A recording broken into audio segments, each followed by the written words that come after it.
Hello, everyone, and welcome to the 411 Ground and Pound Radio Show, your podcast. I say 411 Ground and Pound MMA podcast. I inherited the title. Anyway, it's your weekly look into the wide, wacky, wonderful world of mixed martial arts, and boy, did we have a lot of that last week. Emphasis on the wacky. Yeah, there was wackiness, there was wonderfulness, there was a lot of meh in places. So, yeah, some big news, some big fights got announced. Some fights happened. I don't ask for much from the MMA gods at this point. I really try not to. But next week's main event, just please hold together. Please. The thought of Gagey and Barboza violence is sustaining me at this point in my life. So we'll be getting into all of that. And then all the news. Again, there's a lot of news. So first up, we're going to be reviewing UFC on ESPN +6, which was last night's card. It was a card. Not a lot good on it. There was the main event. Thank heavens for that main event, because the rest of that event was kind of just bleh. We'll also, again, preview the UFC on ESPN 2 event, which is next week, which has some pretty good fights on it. Again, the main event's great. And there's a few others on it that are pretty good, so we'll get into all that. And then, of course, news. There's a lot of it. Some of it pretty darn big. But you already heard him. He's back after we had just some scheduling issues last week. But Jeff Harris is back here with us again. Jeff, it is nice to have you back. How you doing? It's nice to be back. I'm glad my taxes are done. Tax season is officially over for me. Woohoo. So I'm glad to just have that off my plate so I can enjoy WonderCon in peace. And I'm just happy to be back to talk about fights with you, fresh off my exclusive interview with Vince Russo. So just going to plug that a little early. You can check out the audio and some of the clips now. The full interview will be available. Well, the full transcript interview will be available later in the evening. And yeah, now we have UFC Fight Night 148 or UFC on ESPN's +6, whatever numbers. I don't even know what number system we're going by anymore, but that was the fight card last night. What a successful debut for Anthony Pettis moving up to welterweight. One of the greatest knockouts of his career by far. Yeah, Pettis doesn't have a lot of genuinely great knockouts. He's a spectacular striker. I'm not trying to say otherwise. But if you look at a lot of his great finishes, I mean, he has the head kick over Joe Lozon. That's pretty great. The body kick over Cerrone. But he tends to submit people more often than he knocks them out when he gets to the elite level. You know, I mean, he's a striker. He has some fairly strong submission victories in his background. Because look, first man to finish Gilbert Melendez, that was by submission. First man to, well, not the first man in the UFC to finish Benson Henderson. I think Benson might have had one submission loss before that, right? Yeah, there was a technical submission due to an anaconda choke earlier in his career that I can't find video of, but I've heard was a dubious kind of stoppage. But that was the first loss of his Zuffa UFC WEC career. And that was by submission. But even the fight with the Showtime kick with Benson, that was not a knockout. He won that fight by decision. So, considering he's a striker and he's a Taekwondo striker, most of his signature wins are by submission. So so to beat a top-ranked welterweight by a knockout like this it's a pretty good feather in his cap. It's a pretty good win to have on his resume. Yeah, the fight itself was really not going Pettis' way. He was getting pieced up a little bit by Thompson between side kicks to the body, leg kicks. Thompson showed off a really nice jab. He busted up Pettis' nose and upper lip. He was bleeding, I mean, not hugely, but he was wearing it. Then in the closing seconds of round 2, Pettis just finds a single opening, lands a Superman punch, and with one punch, knocks out Stephen Thompson. First time Thompson's ever been finished. Never count when you have a veteran like that. who's a former champion, you can never completely count him out 100%. No, especially in combat sports, because I'm going to paraphrase Jack Slack here very briefly. In any other sport, the underdog is the underdog and largely loses because you're there for the duration. Football, be that American football or soccer, you don't see too many major upsets because you might pull a trick play here or there, but you're stuck there for 4 quarters, for 2 halves, plus extra time. You're stuck there for the duration. That's not true in combat sports, especially ones that have knockouts as a component.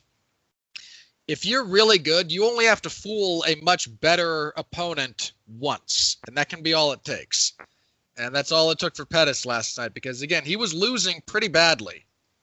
He was having success. He was doing a good job of kicking Stephen Thompson's trailing leg whenever Thompson would circle, but he wasn't finding a ton of success, and Thompson was, frankly, Thompson looked better than he has in quite a while. He was very active. And then but Pettis found a bit of an opening. A side kick from Thompson didn't quite land the way he wanted it to. And Pettis, again, Superman punch, knockout, 1 blow. Just absolutely spectacular finish from Pettis. I think Pettis said he would like a rematch with Dos Anjos with Rafael Dos Anjos at welterweight.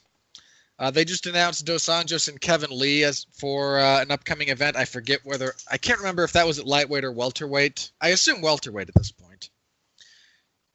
Given how bad the weight cut how strenuous the weight cut is to lightweight for Lee. I'd be down for the rematch. Frankly, I don't think being at welterweight gives Pettis a better chance. I think Dos Anjos is just a nightmare matchup for him, stylistically. But Pettis needed a win pretty badly. He got a win. He seems to think he'll stick around welterweight, and I imagine he will stick to that line until he runs into another big either pressure striker or grindy wrestler who will exploit the weaknesses that he's had for the last 10 years of his career. At which point he'll be stuck in limbo again. But for a one-off fight, this was good. This was high-level stuff from both guys and a very, very spectacular finish. So credit to both guys for that, and credit to Stephen Thompson for taking the fight, because this was basically the worst possible outcome for him. You just had the guy who beat you twice in title fights lose the belt. Thompson's frankly Usman is a better matchup for Thompson than Woodley is. I might actually favor Thompson, just given how Usman fights. It's not that Usman's bad, it's just how those styles match up. And now you just got knocked out. Pointed as a future world champion. He's now back on back-to-back losses. Yeah, he's never won. It's in a bit of a rough spot right now. This is gonna knock him down. Conceivably out of the top 5. Almost certainly. Welterweight's too competitive a division for. He does have that 1 win over Masvidal going for him after the 2 fights with Woodley. So he has that, and Masvidal's just beat Darren Till. So it just goes to show this game is not absolute. This is not a sport of absolute, Robert. It is very infrequently. There's very, very few times you can get to an absolute. We like to say it is, and a lot of pundits and commentators.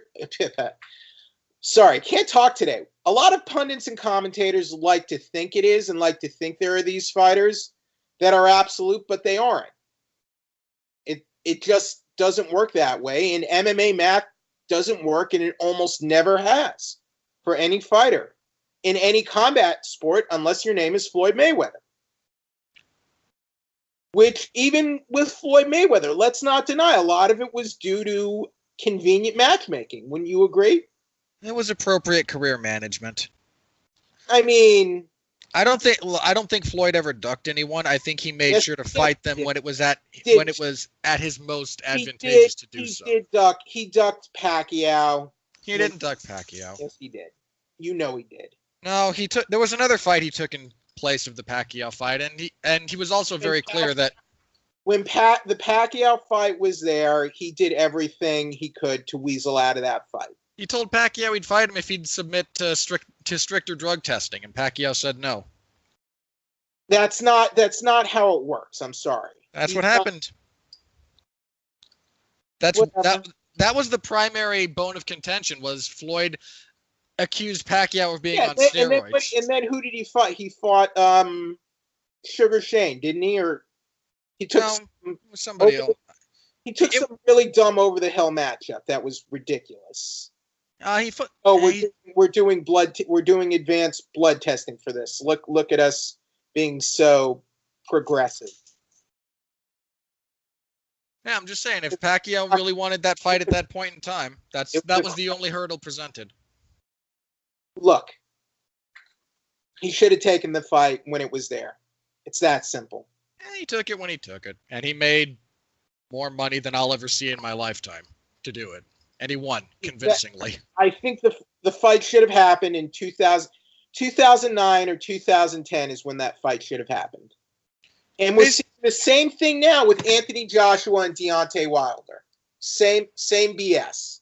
Yeah, that's getting old in a hurry. I mean, I maintain that Wilder's the one ducking that fight because Wilder knows he'd lose badly. Well, whoever. Those are two of the most relevant heavyweights in boxing right now. You would two of the three, yeah. Two of the three, them and Tyson Fury. And I mean, Tyson Fury got screwed. That is one of the biggest heavyweight fights you can make right now. So maybe it is effective career management, as you would say, to avoid taking a loss. But I mean, especially in boxing. To me, effective career management is making the biggest fight possible of that era. No, that's effective sport management, not career management.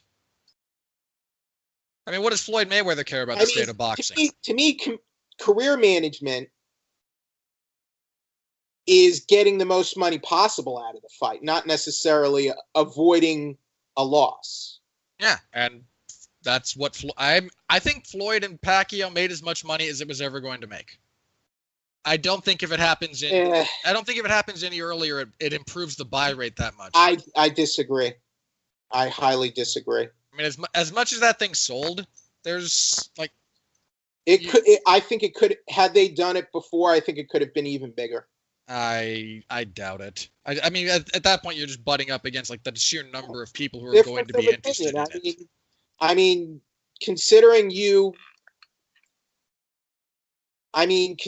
at one point you said Stephen Thompson was going to be UFC champion, and I was wrong. And you at once anointed Rafael dos Anjos as one of the greatest lightweights ever. I still think there's an argument he's one of them. Well, no. And then, I mean, and granted, I thought this way as well. We all thought Ronda Rousey was just going to dominate the UFC women's bantamweight division for as long as she was around. Boy, nobody saw that flame out coming. Well, you didn't. I said nobody did, and that absolutely includes me. Well, so that's my point. This is not a sport of absolutes. Now, again, there's almost no absolutes. Like, you can occasionally get to a singular point of contention that maybe is an absolute, but almost never. You know what? When everyone thought Fedor was never going to lose, that's when Fedor lost to Fabrizio Verdun. Then he went on that losing streak. So it's a sport of matchups where no matter how good or how skilled we think a fighter is or how much they're on top of it, depending on how a fight goes, they can still lose. Any fighter can lose on any given night. I truly believe that. Yeah, almost without exception. Now, look, this is not like a situation of under the right circumstances, Ronda Rousey can beat Cain Velasquez. I'm not saying that. I'm just saying in a situation where you have a guy like Anthony Pettis, who's a former UFC champion, still has some good years left in him, probably. At least let's say 3 to 5 if he's lucky, right? He's 31, yeah, 3 to 5. So yeah. has been in there with some of the best in the world, former champion, has a very good striking base, fairly good off of his back, has some good submissions, considering it's not his base. You have to take those matchups seriously at some point. Now, understandably, if Anthony Pettis were to fight Diego Sanchez tomorrow, I think you and I would probably both pick Anthony Pettis, right? Yeah, yes, I can't pick Sanchez over anyone in the UFC who should be there. I mean, don't you think that matchup, considering Pettis' own flaws and drawbacks, Sanchez might have a decent chance to possibly win by decision or some such? Don't you? Or convince the judges at least, don't you think? When Diego was in his prime, yes. Okay. I mean, prime Diego, just based kind of on how he fights. But is Pettis in his prime now? I'm not even sure. He's a little bit on the downside of his prime, but he's still... He hasn't... I don't think he's in his decline yet, but he's approaching the downside. I kind of felt Pettis was on his decline going into this fight, because look at his record. Okay. Yeah, he's been trading wins and losses not terrible, recently. But he's been trading wins and losses a lot. Considering he's not even 32 yet, or excuse me, he just recently turned 32.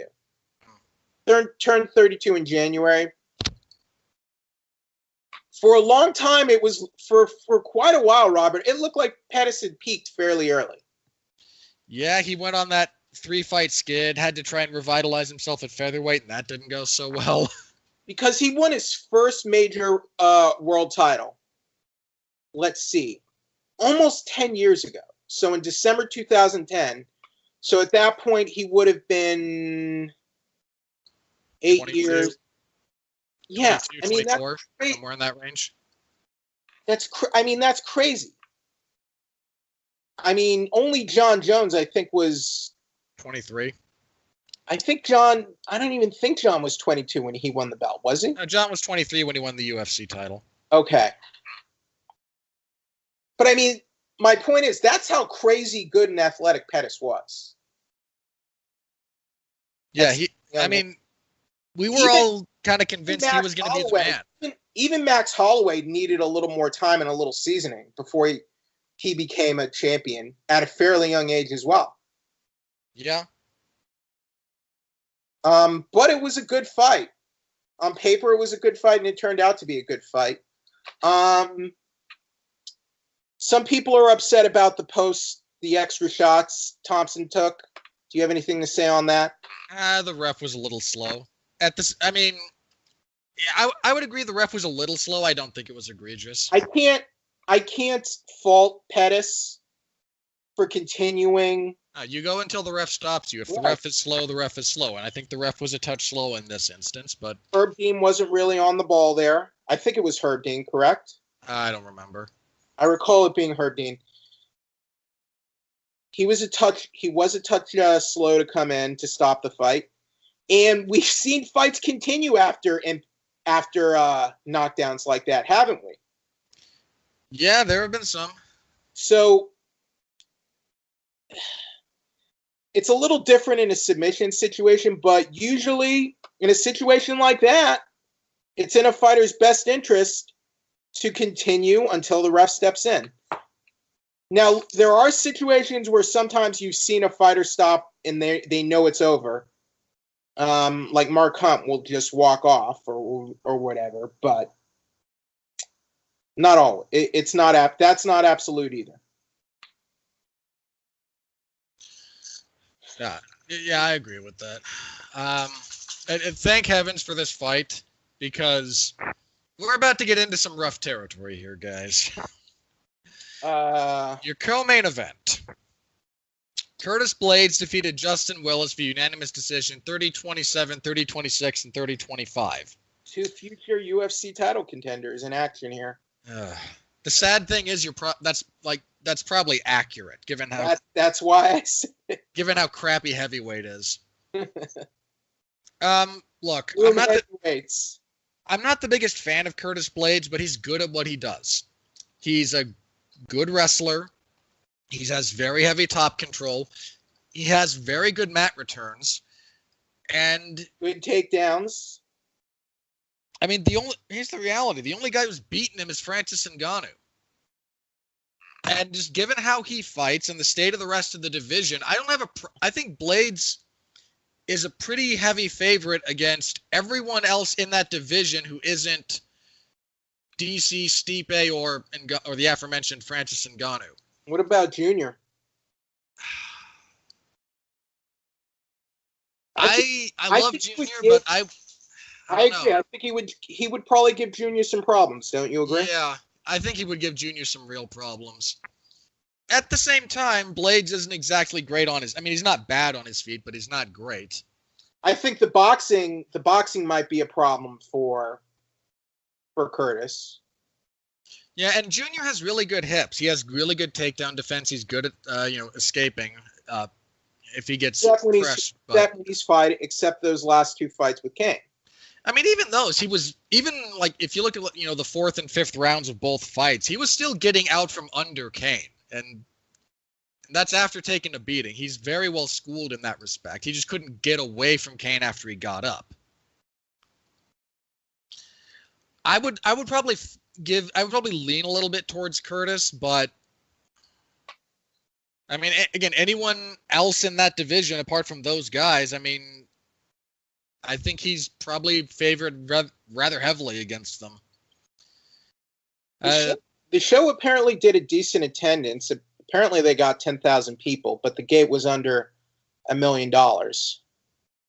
But yeah, that's an odd number for them. They normally do better than that at the gate. I wonder what the... Well, it was an ESPN Plus. It was a digital card. And there wasn't a lot, let's be honest, there wasn't a lot of intrigue here outside of the main event. I mean, even including the main event, which, again, turned out good. And I think when they announced it, a lot of us just kind of went, huh?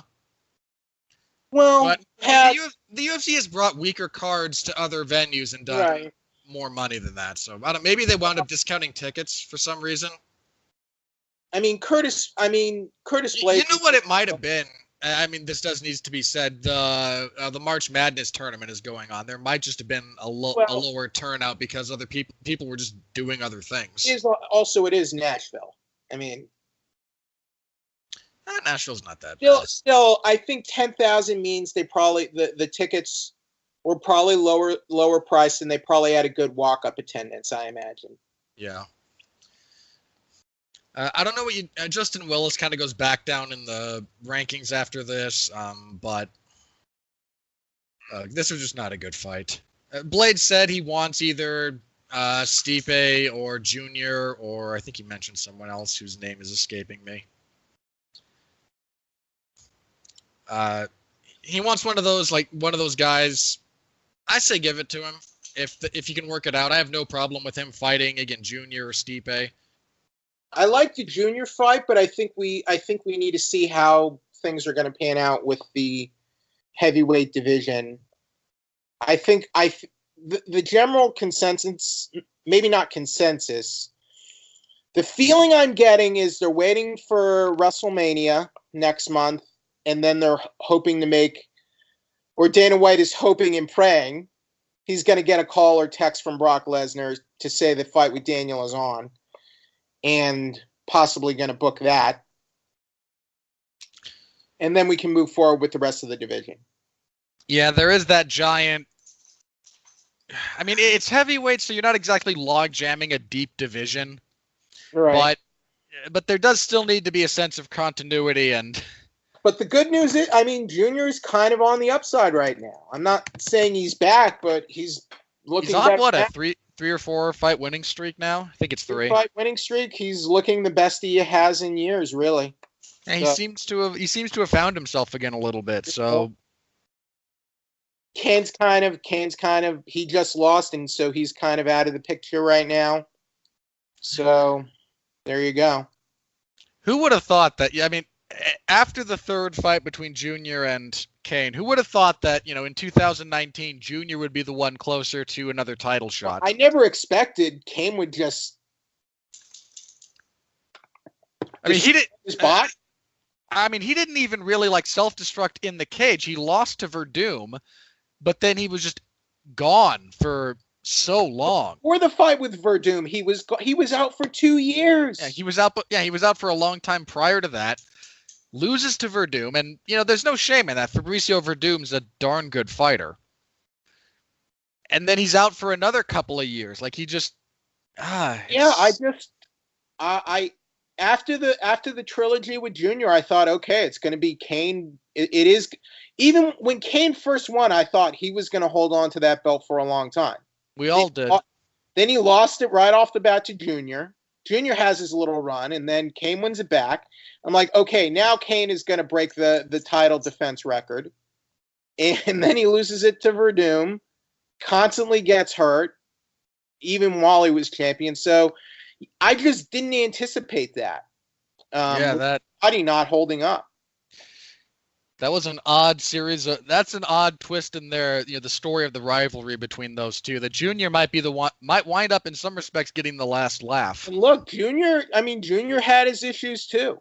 Oh yeah, he suffered all those knockout defeats, and he had that run-in with USADA. So I think we can just do quick hits for the rest of this card. I don't think we need to, unless you have any.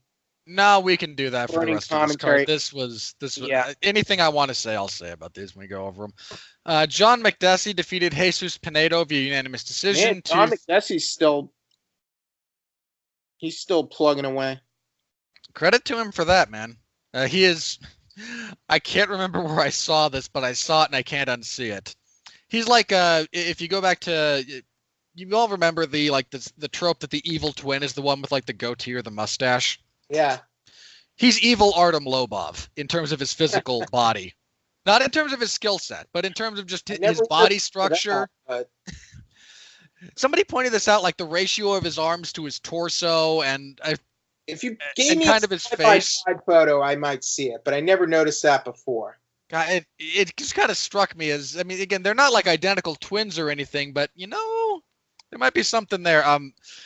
That fight was kind of slapped together at the last minute. Both McDessie and Pinedo had different opponents. McDessie was supposed to fight Nasrat Hakparast, which would have been a good fight. And Pinedo was supposed to fight Chris Grutzmacher. Hakparast and Grutzmacher wound up pulling out of their bouts due to injury. The UFC tossed them together. Not a good fight. I'll give both guys a little bit of a pass on this in the general sense that,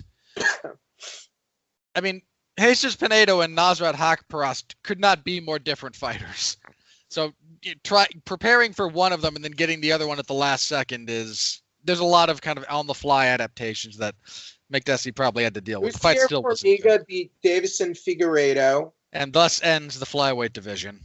Are they going to keep Formiga and let him try to fight it out at bantamweight? Probably. There's two major things I think that, well, at the moment there is one thing. That's not a good thing.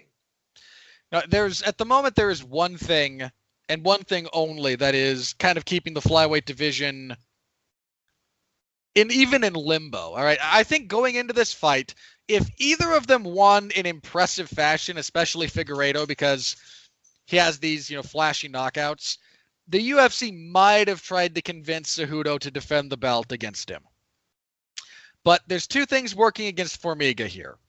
One, this fight was not... Look, I like Formiga. I do. On the ground, that man is smooth as butter. And he was the first guy to beat Figueiredo, took on a dangerous opponent, and shut him down pretty consistently. And he's won his last four. Four in a row. He's had a couple of finishes along the way in there. He is, I believe, the number one contender, all things considered. There's two things working against him. One, no one cares about him. Two, he's already lost to Henry Cejudo. And and three, he's a flyweight. Well, just as far as getting a title shot at flyweight. Well, he's a flyweight, so yeah. Then, but that's the problem. He's a natural flyweight. Yeah, he's not. What's your future in the UFC if you're Jussier Formiga and you move up to bantamweight? That's not much of a future, is it? It's middle of the pack at best. Because he's not even I wouldn't even call him a big flyweight, right? He's not. No, he's not a big flyweight. He doesn't cut he cuts weight to make flyweight, but He's not one of those guys that frame is probably best suited for flyweight. Yeah. I would completely agree with that. The other thing are they just gonna continue booking flyweights and just trash about? I mean, I think they're just going to kind of play out what they have. Their policy thus far seems to have been, we cut the flyweights who lose, and the ones who win just kind of sit on the shelf until we sort out what's going on. That again, that's not the entire modus operandi going forward. But they're gonna cut Figueiredo? They cut Dustin Ortiz after that fight with Benavidez. I mean, wouldn't you want to at least keep Davison Figueiredo and maybe let him fight up a weight class at least? I would, but I'm me. I'm not the UFC. I mean, rough business. This is a rough business, Robert. It is. I'm glad I am not an MMA fighter. It is brutal. It's one of the most brutal sports out there, and not just in the cage. Look, it's brutal in the cage. It's brutal on the business side of things, where someone like Dana White, and Barrett, let me be clear, I'm a capitalist. I don't care that Dana's making, $50 million a year over 7 years, or whatever it is. No one's asked him because he just signed a contract extension for another 7 years. Right. Look, and Dana's an incredibly valuable piece of the UFC machinery. If that's what everyone thinks he's worth and that's what he's getting paid, fair play. Like, okay. Okay. The fact that the highest paid UFC athlete is making less than a quarter probably of what he makes a year. Isn't that generally the same for a lot of sports? No.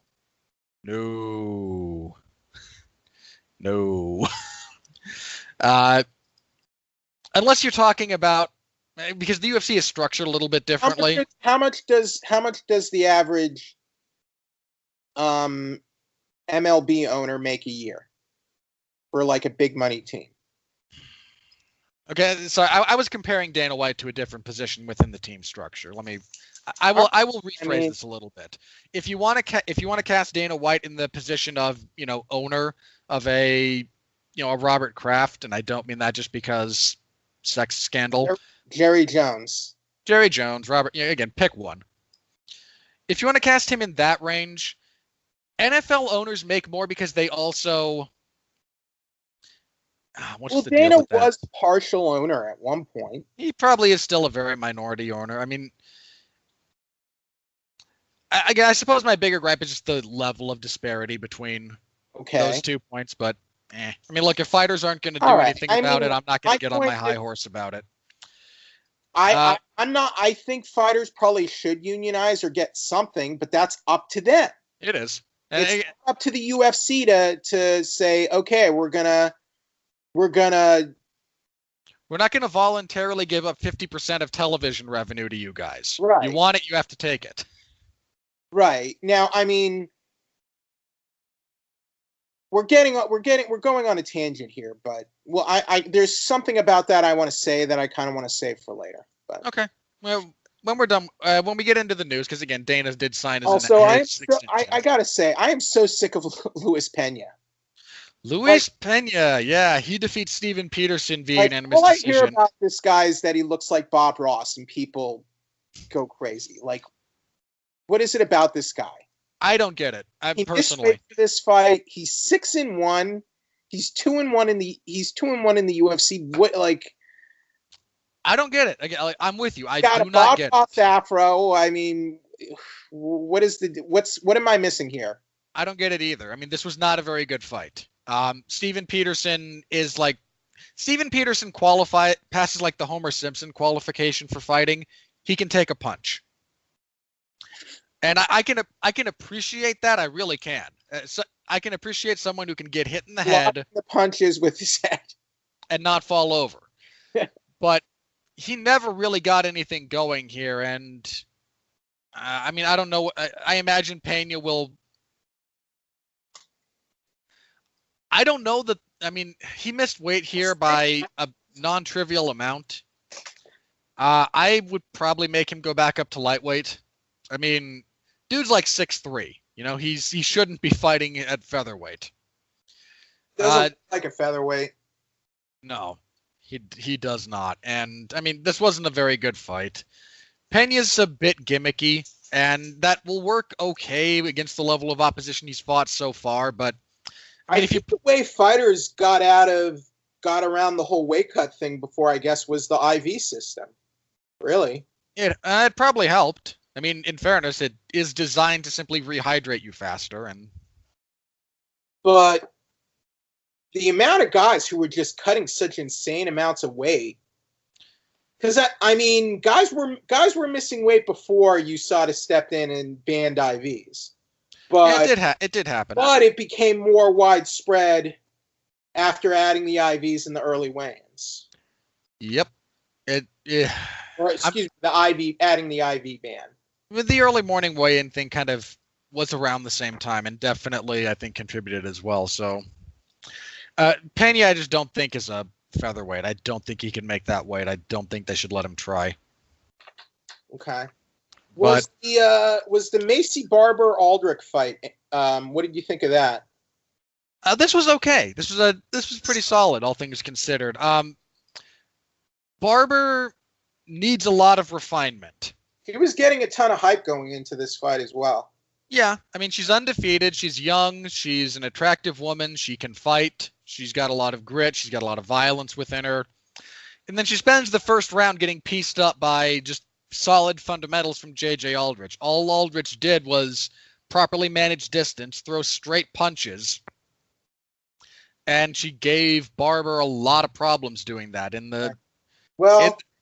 Then Barber finally is able to close a bit of distance in the second, lands a couple of nice elbows from the clinch, and then just kind of surprises her with a straight left, right? I believe it was a straight right. Here's what I would do with Barber. Going forward, if you want to keep her as a prospect, you can't give her the high-level matchups yet.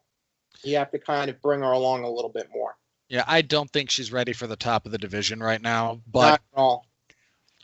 But she has a lot of power. She has very good finishing instincts, and there's a lot to be positive about going forward with her. But there's a lot of refinement that still has to happen as well. This was probably one of the better fights last night, all things considered, on the main card. Wouldn't you agree? Yeah, the main card was pretty lackluster. I think your mileage will vary individually as far as Barber and Aldridge, or say or Formiga and Figueiredo, depending on what you like watching. But out of the main card, yeah, it was like those two in the main event, and the rest of it was just kind of bleh. On the prelims, Bryce Mitchell defeated Bobby Moffett via unanimous decision, 29-28 across the board. Bobby Moffett, man, he gave this fight away in the last minute of the third round. Shame. Lower level stuff, all things considered, between these two, but they both came to fight. I mean, there's not a whole lot there. Marlon Vera defeated Frankie Saenz via TKO in the first round. Marlon Vera's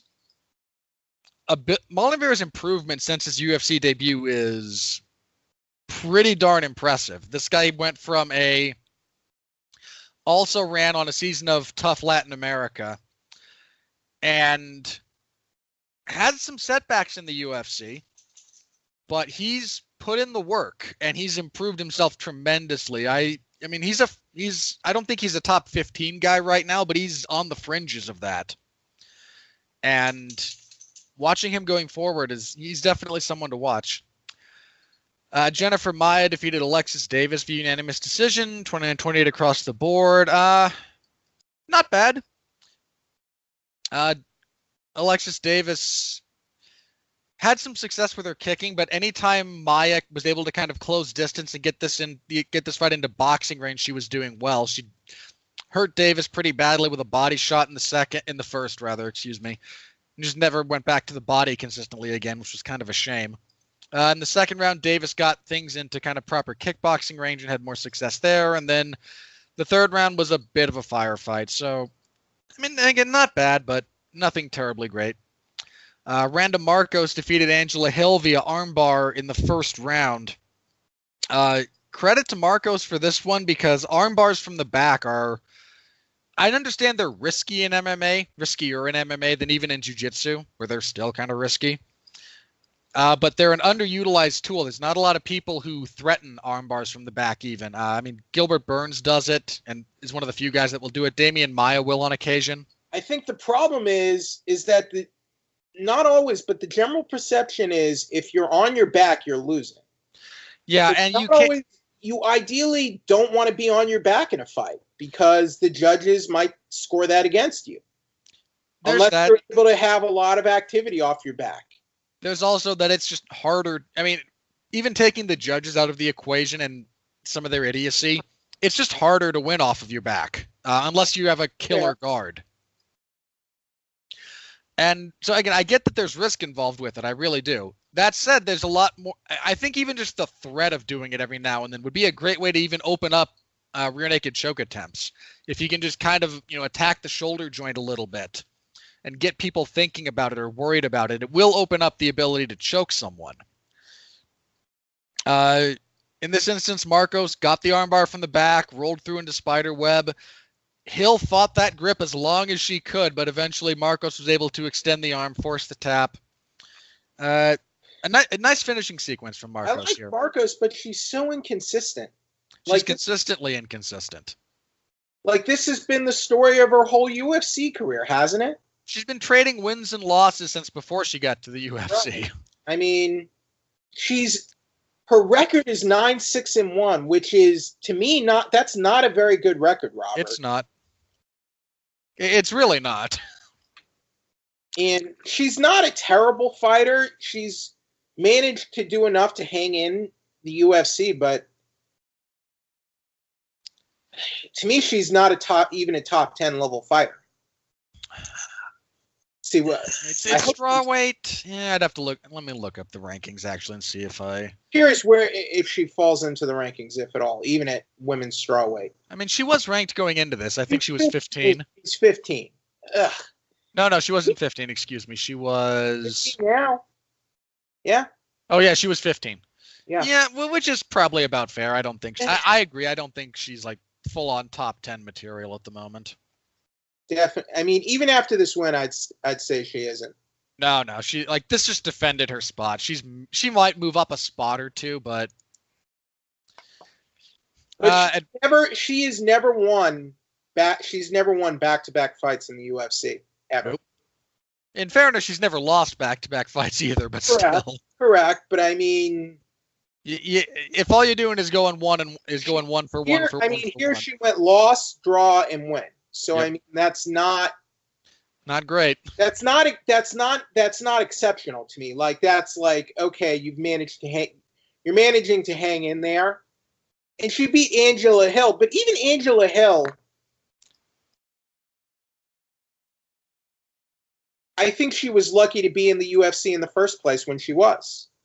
Well, she got in based on that season of The Ultimate Fighter, right. And then she was 1-0 going into that. I think she was done a bit of a disservice. No, then they cut her, and she spent a fair bit of time in Invicta, and I think when she came back, she had earned it. Right. But she's struggling now. And now she's 8-6. So yeah. I think it's good they fought because I guess they're similar types of opponents in terms of their experience and records. But I like Ronda Marcos, but it's hard for me to get excited about her. Yeah. She doesn't do her career any favors. No, I agree with that. But look, she got a submission win here. Let's see what she does next. Chris Gutierrez defeated Ryan McDonald via unanimous decision, 30-27 across the board. McDonald never got into this fight. Gutierrez lit him up with kicks basically the entire fight. I'm not ready to, announce Chris Gutierrez is all that interesting even just yet, but he was clearly a level above Ryan McDonald in this fight. Nice. And kicking everything off, Jordan Espinosa, who despite never having fought in the UFC, was technically ranked as a flyweight in the UFC. Defeated Eric Shelton via unanimous decision. Just make a decision for these guys and so they can move on with their lives already. I feel so bad for these flyweights. Yeah, I do as well. It seems cruel. It seems cruel and unusual, in a way. It's it's on the crueler side of things, but I don't think it's unusual in the UFC. I mean, they're getting to fight in the UFC and they're getting a paycheck, so I mean, good on that. But I mean, come on, seems almost mean spirited. The 230-27s for Jordan Espinosa are, frankly, wrong. I don't think you can give Espinosa, I believe it was the last round. I mean, I had him winning the fight, but 30-27 for him, just no. All right, so that's UFC Fight Night Nashville. Yeah, it was an event. You can thank heavens for the main event because that saved this whole experience. So next weekend, March. Oh baby, I've been waiting for this one. We're going to the Wells Fargo Center in Philly. 5-round fight between UFC Barboza and Justin Gaethje. UFC on ESPN 2. This will be on straight up ESPN for this. It's a violent matchup on paper. We have two strikers. If you guys want to know how high the violence potential is for this fight, there are people like me who are who are fans of violence who have looked at this fight and said, maybe we should rethink this because someone might die. Honestly, I think this is a terrible matchup for Barboza. A lot of that depends on how Gaethje approaches this because if Gaethje does his usual style of fighting and pressure, I think he's in trouble. But pressure has always been the Achilles heel of Barboza, Robert. For a while it was just straight pressure that would do it. Recently that's changed a little bit. Okay. Barboza has done a tremendous job over the last few years of fixing some of his issues with just straight pressure. Except against Khabib.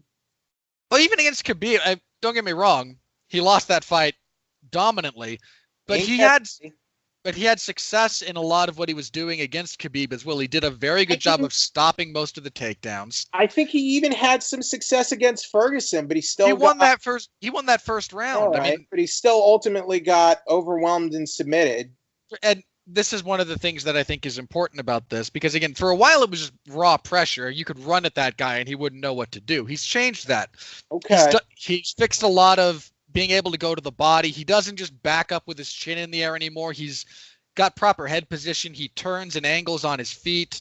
Again, if you watch the Tony Ferguson fight, which you brought up, he does a wonderful job of every time Tony really tries to crash distance on him, he will, through the first round at least, he will duck, turn, and dig to the body, which is what you're supposed to do in a lot of respects. But let's look at his last 4 losses. Kevin Lee, it's a doctor stoppage. Lee missed weight for that fight as well. Khabib Nurmagomedov by decision. Khabib is the current champion, still technically. Before that, Tony Ferguson. After that, he went on that 3-fight winning streak. Had a very close, tough fight with Paul Felder. Yeah, that was a close one. Fight. And then before that, lost to Michael Johnson. So those were his last 4. And the Johnson fight was over 4 years ago. So that's in the last 4 years. Yeah, 4 losses. Yeah, I think if you look at again if you compare again, since they were brought up, the Johnson fight and the Ferguson fight in particular, the problems he has with just the pressure of Johnson are not the same problems he has with Tony Ferguson. With Ferguson, it's a combination of both pressure and the pace that he fights at. It was the same with Khabib. It's not just the raw pressure. You're always working. Here's my issue with Barboza, though. Barboza has some very good attributes. His striking, he has a very technical striking game.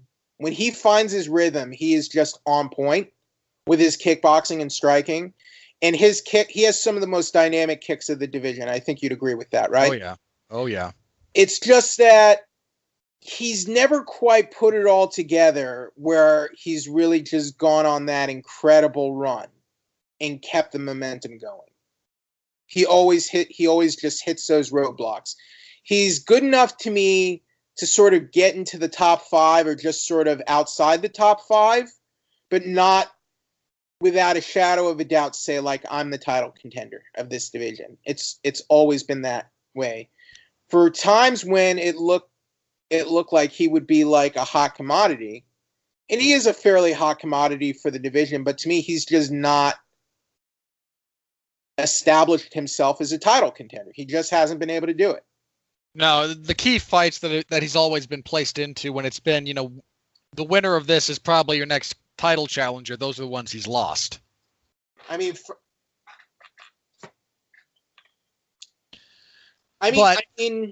even when he beat Pettis just did not look good in that fight at all. No, that was one of his bigger wins. What came after that for him? Gilbert Melendez. Yeah, that was the start of his winning streak because he just lost to Tony. Then he beat Pettis, Melendez, and Dariush in succession. Tough fight, good wins, tough fighters, but it was still a post-USADA Melendez. That was not only post-USADA Melendez, it was Melendez after he had a layoff going into that fight, I seem to recall. Melendez no longer caring about his career, pretty much. Yeah. I mentally checked out Melendez. I'm picking Gaethje. I'm leaning towards Gaethje here, but again, there's a couple of reasons I think that if you really have to, there's a couple of things Gaethje has to really be careful of in this. One of them is, again, pacing. If he's going to, because Gaethje's a pressure fighter, he likes to engage in kind of in those wars. He's got to be very mindful of his positioning relative to Barboza. He's got to be very, very mindful of where, again, like getting Barboza against the fence. Because Gaethje's best work is always done with his opponent in limited space. Gaethje has wrestling too. That's the other thing. He does. And if he chooses to use it, I will be shocked. Because that's just not who Justin Gaethje is at this point. If he does use it, that's good. That's actually another good thing for Gaethje because I don't think Barboza has great takedown defense, Robert. He does. He's just come up against exceptional wrestlers. Maybe Gaethje's not the most exceptional wrestler, but I think he could give Barboza problems there. He could. I think if he does take a shot, the first one might be successful just as a shock factor. So I'm trying to look at Gaethje's wrestling background. He was a D1. I think he was an All-American. So, let's see. Because he wrestled for, I believe, it was the University of Colorado. He was not championship level, but D1, ranked 7th, basically. And he was up there. There was at least 1 year of his collegiate career when he was, again, one of the top 8 guys in the country. He was a top 10 wrestler in his division, basically. So yeah, which is, again, the man can wrestle. So maybe he's not Khabib level, but he could. I think that's an area where he could give Barboza a lot of problems. If he chooses to, he can. Yes, he absolutely could. Again, the other thing that Gaethje has to really do, and again, it's pace, because Gaethje's a very his pace is a lot less frantic and a lot more just consistent. Barboza, if Barboza can find his rhythm, that is when he is the most dangerous. You would agree. Yeah, and that would be the danger here for Gaethje is in applying just kind of consistent, inevitable, kind of like Terminator pressure. Just I'm coming and you're not going to stop me. That does, if you're not, and that kind of compared with Tony Ferguson's wild, almost frantic style of pressure. If you're more on the Gaethje school, you can give your opponent time to find those kind of reads and rhythm. I mean, that's what gave him trouble against Gaethje's not unbeatable. His style has its drawbacks. Yeah, I do kind of favor Gaethje as well, but I just want this fight to hold together because just having watched these two, I still like Gaethje for this fight. So I'm picking Gaethje by TKO round 2. Yeah, I'm picking Gaethje, but if Barboza wins, I'm not going to be surprised at all. I just hope it stays together and it's a good fight. That's really all I want. I mean, look, even if this fight does suck, which would be the most shocking thing in the world to me, is if these two get in the cage and the fight is boring. Right. Because that would be a first, frankly, for both men, all things considered. I just want it to hold together. This is our second UFC ESPN card, so it's got that going for it. Or is this the third? Yeah, no, this is the second. Yep. And we're at least we'll have a better main event than Cain Velasquez getting. I mean, even to me, that's not a bad. To me, that's not a bad main event. Ideally, to me, I would rather see a quick knockout than a really long, slow, plodding fight. You know what I mean? I agree. That said, I am looking forward to this significantly more than I was in Ngannou versus Velasquez. That's why I never got the complaints about the first Cain Jr. fight, because granted, I was there live and I had gotten to see Guida versus Benson Henderson. Yeah, if you saw the whole event, it was fine. If all you had was the Fox broadcast, it was just not a. That's why I think they really messed up by not having put Guida. Had they put Guida versus Henderson at the top of the hour, they would have been golden. You know. That would have helped a lot. That would have been card of the year. That would have been okay.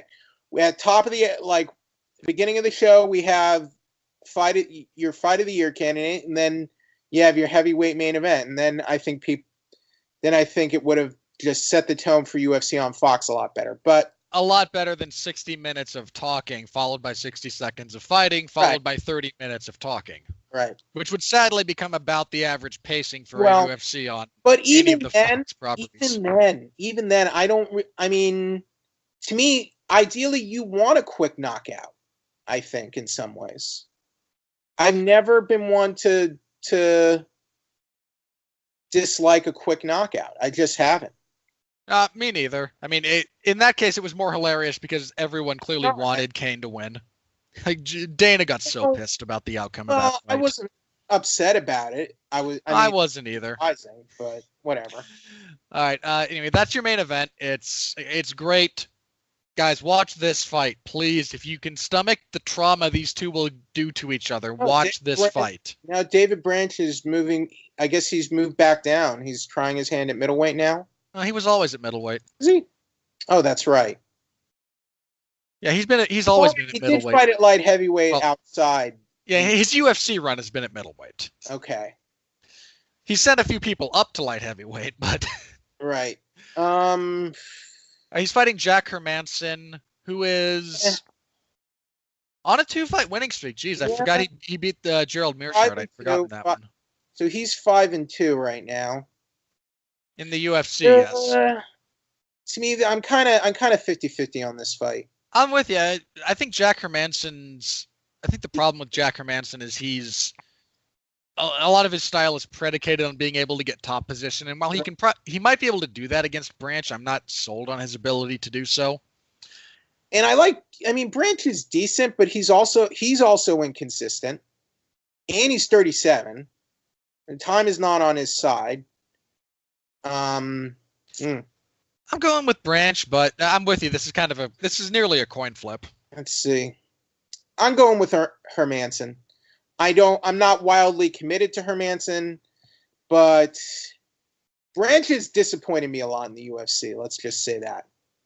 That's fair. At featherweight, Josh Emmett. This is his first fight back since the Stevens loss, right?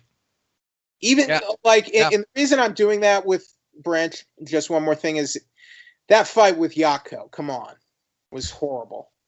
Look, David Branch is a very successful fighter numerically. He is not a very entertaining fighter. Now we have Josh Emmett returning for the first time since Jeremy Stevens rearranged his face. And I mean that literally. Against Michael Johnson. He's still fighting at featherweight. Hey, Johnson, he's 2-1 at featherweight. You talk about inconsistency. This is the guy. Look, Michael Johnson has more wins at featherweight in the last 4 years than he has at lightweight. He's still the guy who lost to Reza Madadi. Yeah, I mean, there was a period of time when his only win was over Dustin Poirier. I can't forget about that. Like, he loses the Ultimate Fighter to Jonathan Brookins. Then 1 year he's going on this really good run, and then ends the year losing to Miles Jury, and then follows it up with a loss to Reza Madadi. Yep. ugh, I can't pick Michael Johnson. He's disappointed me way too much, Robert. I can't pick Johnson either, all things considered. That said, he does not look that good at flyweight. And look who he beat his last fight out. Artem Lobov. Yep. And before that, he beat Andre Fili. I think Artem Lobov is one of the worst fighters of all time. Artem Lobov is probably the second worst fighter ever in the UFC, behind like Priscilla Cachoeira. I'm being like Samir Khadi with having a fit over, who was it? Alex Caceres being one of the worst fighters ever, right? Well, he's also not very good, but not the worst fighter. I think Artem, okay, you beat Artem Lobov. It's like, yeah, it's not an emphatic victory when you beat Artem Lobov by decision. Wouldn't you agree? I mean, Lobov doesn't get finished that often, just generally. Okay. Just by way of like, okay, he beat him by decision, but so does just about you didn't lose, so good job not losing to Artem Lobov. Yeah. And then before that, he beat Andre Fili, who, despite what he says, is not a contender level fighter. No, he's not. So I lean towards Emmett here, but in his featherweight debut, he got submitted by Elkins. So I'm gonna pick Emmett. Yeah, I'm gonna lean towards Emmett as well. That said, I mean, Emmett he's got a couple of like annoyingly predictable patterns that if Johnson can figure out, he can crack him. Yeah. I mean, the danger zone with Johnson is always the first like 3.5 minutes. If you can get through that, you're probably fine. Next, good fight. We have at strawweight, Karolina Kowalkiewicz and Michelle Waterson squaring up. Good matchup. Now, this is pretty solid. Waterson on a 2-fight winning streak. I mean, okay, the Casey win wasn't great, but she beat Felice Herrig. Karolina coming off the knockout loss to Jessica Andrade. Ooh, that was ugly. Andrade flatlined her. Yeah, she's fighting Thug Rose in May. Fighting. I like this fight a lot. See, I think Waterson's probably a little more well-rounded and probably a better grappler. Karolina's probably a better striker kickboxer. Am I underrating Waterson's kickboxing skills? A little, but I think a lot of this is size related. Karolina's the larger, is taller and longer. I mean, when I say larger, I mean, she's not fat. Like she weighs in a fight. She weighs 115 pounds when she's on the scale. I mean, look, Michelle has a submission win over the current champion. Yeah. Really? Yeah. Michelle beat. Pretty sure. Did Michelle beat Nami Yunus? She lost to Nami, but she's beaten bigger women. Yeah, I think my point there is Waterson can have success at range. Part of Waterson's success is if she's at range, she's pretty solid there. She's very dexterous, especially with her lead leg kicks. But she gets a lot of surprise takedowns off of He's got a good chin. Someone crashing distance. And Karolina's best, where Karolina fights the best, is actually the clinch. She tears people up with knees when she gets there. And she hasn't been knocked out in 10 years. That's true. I'm going to go against my better judgment in some respects and lean towards Waterson. But this is a relatively close fight. I think it's a very tough matchup. Yeah, it's a tough one, and it's the takedowns and grappling that concerns me with Karolina, Robert. Yeah, she's not that great off of her back. And if Waterson can time a double leg or get a surprise, judo toss or hip throw, and Waterson will actually wrestle appropriately. Waterson is good at grinding out decisions too. That's something she has in her, back pocket. Is that all right? If we're gonna grind, then okay, I can do this. Let's just say I can see Karolina edging this fight out, but I think I'm just gonna go ahead and pick Waterson by decision. But we'll see. I'd agree with that. Paul Craig is back. He is 2-3 in the UFC. He's coming off that loss to Jim Crute. Why is this fight on the card? I don't know. It's on the main card. They're in Philly. Is there a big Scottish population in Philly? Let's see. See his opponent, Kennedy Nzechukwu. He's got to be Nigerian. Dallas. And what's his? That's an African style name. He's a Contender Series fighter. So this is technically his UFC debut. Well, Paul Craig's in a weird spot where he tends to just lose like most of the time, but then we'll pull out the occasional. Yeah, he's Nigerian. This guy, Kennedy Nzechukwu. I'm picking Kennedy. Yeah, I'll go with Kennedy. I don't feel committed to Paul Craig. Paul Craig's just kind of a body at this point. It's kind of how I feel about him, but at feather impressive submission. We'll see. Well, yeah, we'll see. Shimon Moraes will fight Sodiq Yusuff. This is actually a pretty good fight. I agree. Moraes is 2-1 in the UFC. His only loss thus far is to Zabit Magomedsharipov. Yusuff had a really emphatic UFC debut. He's got fast hands and serious power. And Moraes is more of a kickboxer style, Thai boxer kind of guy. This has some potential fireworks attached to it. I'm actually going to go with Yusuff here. I might regret that because I'm one of those guys who knows a bit about Shimon Moraes, but I'm going to go with Yusuff here, and I'm prepared to eat my words next week if I happen to be wrong, but I'm picking Moraes.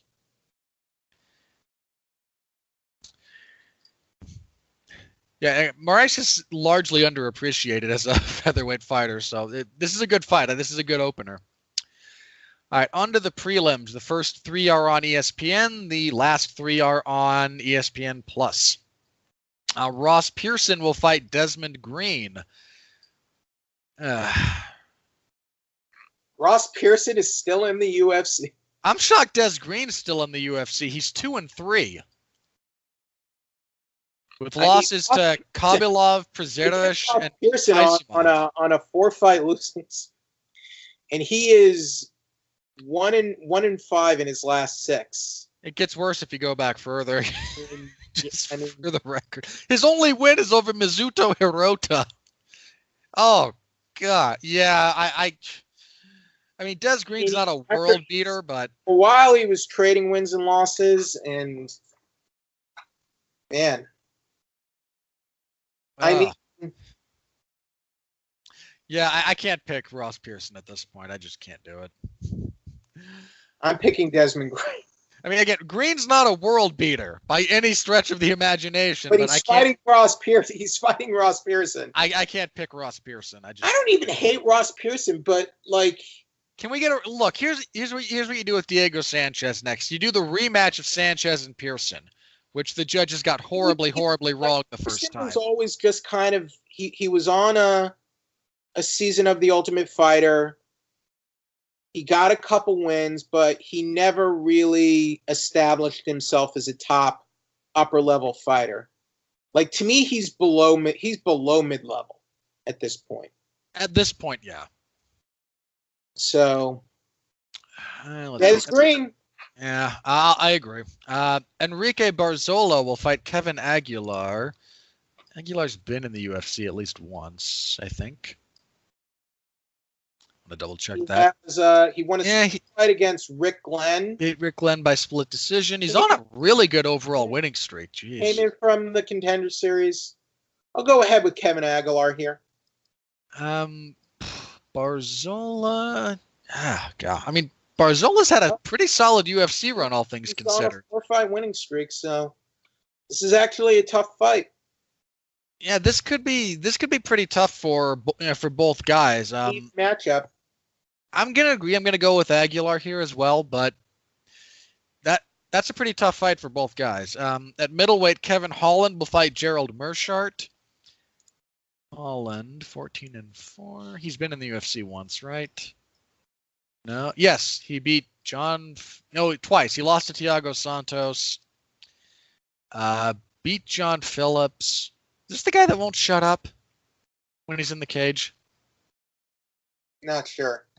I think it is. I'm pretty sure it is. Okay. Okay, I remember this guy. Yeah, he won't shut up when he's in the cage. It's kind of amusing. And Mershart. He also lost to Thiago Santos. Coming off the loss to Jack Hermanson. No, I'm going to go with Mershart here, actually.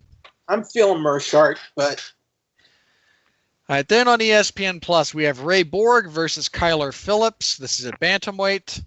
I'll go with Borg. I don't really have a reason to pick against him against someone I don't know anything about. At least Ray Borg's moving up. I don't know what that does for his future prospects, but we'll see. I mean, he always had kind of a tougher time making flyweight, so I'd like to see him at bantamweight. So probably for the best he's moving up. Yeah, that was never an easy weight cut for him generally. So yeah, I'll go with Borg there. Marina Moroz will fight Sabina Mazo. She from Colombia? Oh, there's the Colombian flag. My flag knowledge still holds up somewhat. This is her UFC debut. She's undefeated. Probably lean towards Moroz here. But that's... Oh, wait a minute. Moroz on that 2-fight lose. You know what? No, I'll go with Moroz, but that's kind of a crapshoot. I mean, this is lower-level women's MMA, so it's possible Mazo is the better fighter who I'm just not deeply familiar with. We have Alex Perez versus Mark De La Rosa. Which Perez is this? Is this Turbo? Yeah, he got knocked out by Benavidez, right? Oh, God.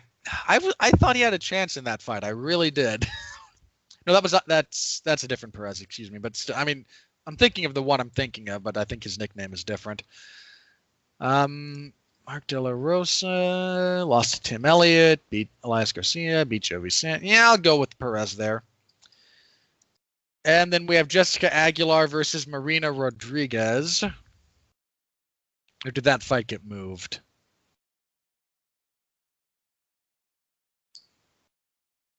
No, it's not a different position on the card, excuse me. Yeah, Aguilar and Rodriguez. Marina Rodriguez is 10-0-1. Fought Randa Marcos to a draw in her UFC debut. I vaguely remember that fight. Well, Aguilar has had a really rough go of it lately. 1-3 in her last 4, coming off of that submission loss to Zhang Weilei.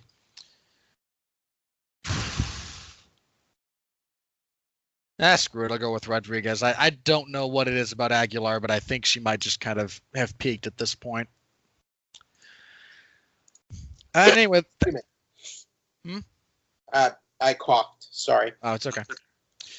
That will be, again, that's UFC on ESPN2 next Saturday. I will have live coverage in the MMA zone at 411mania.com as always, so stop by, say hello if you're so inclined. It's always appreciated. Again, I'm hope that main event, man. The thought of that main event is kind of sustaining my existence at the moment. So please hold together, and then please try to kill each other. I'm terrible. I know it. All right, moving on to news. There was a fair bit this week, but let's start with one of the bigger ones, one of the ones that will have the longer lasting effects, I think. The UFC announced that in the United States, and this is only for the United States, ESPN Plus, the streaming app, will now be the exclusive carrier of UFC pay-per-views. And pay-per-views are dropping in price by a whopping $5. You're still paying for pay-per-views. You're still paying fair price. However, if you pay $79.99, you will get half off one pay-per-view event with ESPN Plus. Yeah, look, that package deal they offered for that is like hilariously bad. Let me be clear about that. That is one of the dumbest things. Even though you're getting $5 off a pay-per-view event, you're still paying $5 a month for ESPN Plus, right? So how is that? I mean, I mean, if you've cut the cord, maybe you're saving money, but are you really? I don't know. I mean, that's I going to don't. vary by individual, but this is a pretty big deal. It's a bit. I don't hate the deal. I'm not against it. It's just the finances. If there was like some sort of package deal where you paid like a lump sum and you got like, say, all the pay-per-views for the whole year, to me that wouldn't be so bad. But that's not really what we got here, is it, Robert? No, this is just the announcement that if you're in the United States, you can only purchase UFC pay-per-views through the ESPN Plus service. And what was the value of this deal? You mean the UFC to ESPN deal? Yeah. Oh, 4 point something billion, I think. No, sorry, I'm like for the UFC, it's fantastic. If you're the UFC, you made out pretty well here. Yeah, the UFC. I mean, that deal, the amount of money they got from ESPN, basically, was able to handle the financial burden from the WME buyout when that ownership transferred, because the interest payments on the loans they had to take were pretty big. Now, according to reports, I think the UFC was trying to get a better revenue split with the pay-per-view providers like DirecTV, etc. for the numbered pay-per-view events. They balked, and then I think they signed this deal with ESPN Plus. Okay, so here we go. This is from Variety. No, this is for their ESPN deal. Let's see. Well, I mean, this makes sense for the UFC for a couple of reasons. Okay, financial terms of the deal weren't disclosed, so we don't really know. But here's what we do have. Existing ESPN Plus subscribers will be able to purchase UFC pay-per-view events for $59.99 each. That's compared with previous pricing of $64.99 per pay-per-view. In addition, ESPN is rolling out a new bundled option offering new ESPN Plus subscribers 12 months of the service with one UFC pay-per-view event for $79.99. That's $30 over the baseline annual plan. And I mean, that $79.99 deal doesn't sound that great. It's not. Like, I'm really not going to pay $80. I'm not going to pay $80 to get one UFC pay-per-view. Well, it also gets you ESPN Plus for the year. That's still not. I mean, that's still not enough. Again, that's not blowing my skirt up. Like, it's really not, as far as like offers. That's not a great incentive for me to sign in for the whole year. It just isn't. Now, I mean, again, for some people it will be. I'm with you. For me, it's not. This makes sense for the UFC for a few reasons. One is just like financial projections. Like, if you now, I will say this. Let's say if they made it 4 to 6, then I would be a lot more enticed. Do you think that's fair? I could see that.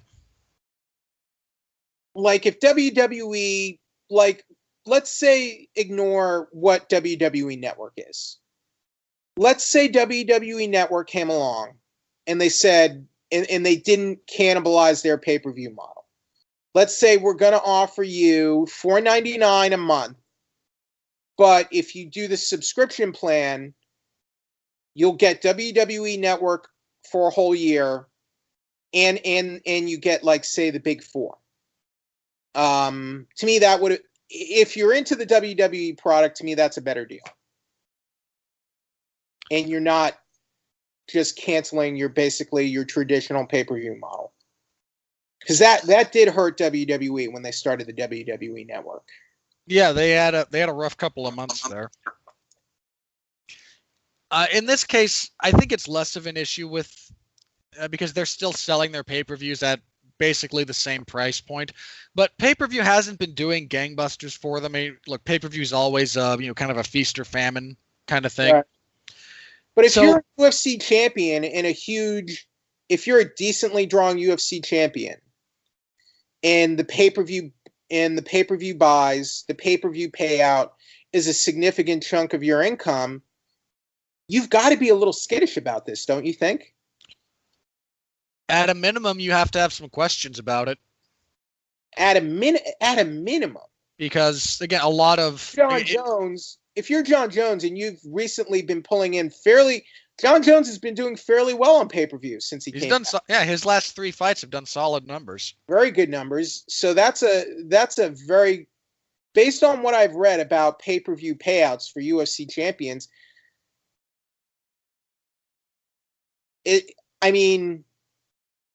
all the hype aside, I'm not sure how well they'll make out for this. Because, one thing, we don't know what pay-per-view numbers are, and you still have to pay for the pay-per-views with ESPN Plus. Yes. But here's my problem with ESPN Plus. You're paying for it, and you still have commercials. That rubs me the wrong way a little bit, too. Not to mention, UFC already has their own premium subscription service. Yeah, I think we all should have seen the writing on the wall when it comes to Fight Pass. I think it was last year, 2 years ago. When is Fight Pass dead at this point? I don't know what their numbers are. But Fight Pass does okay, but Fight Pass at this point exists to serve like a couple of minor functions. Do we even have fights on Fight Pass anymore? We don't have any scheduled, I think. As of right now, I don't think there's any scheduled. Because ESPN Plus will now be the exclusive point of purchase for the pay-per-view events. In the United States, yes. In the United, you know what I mean. I do. Okay.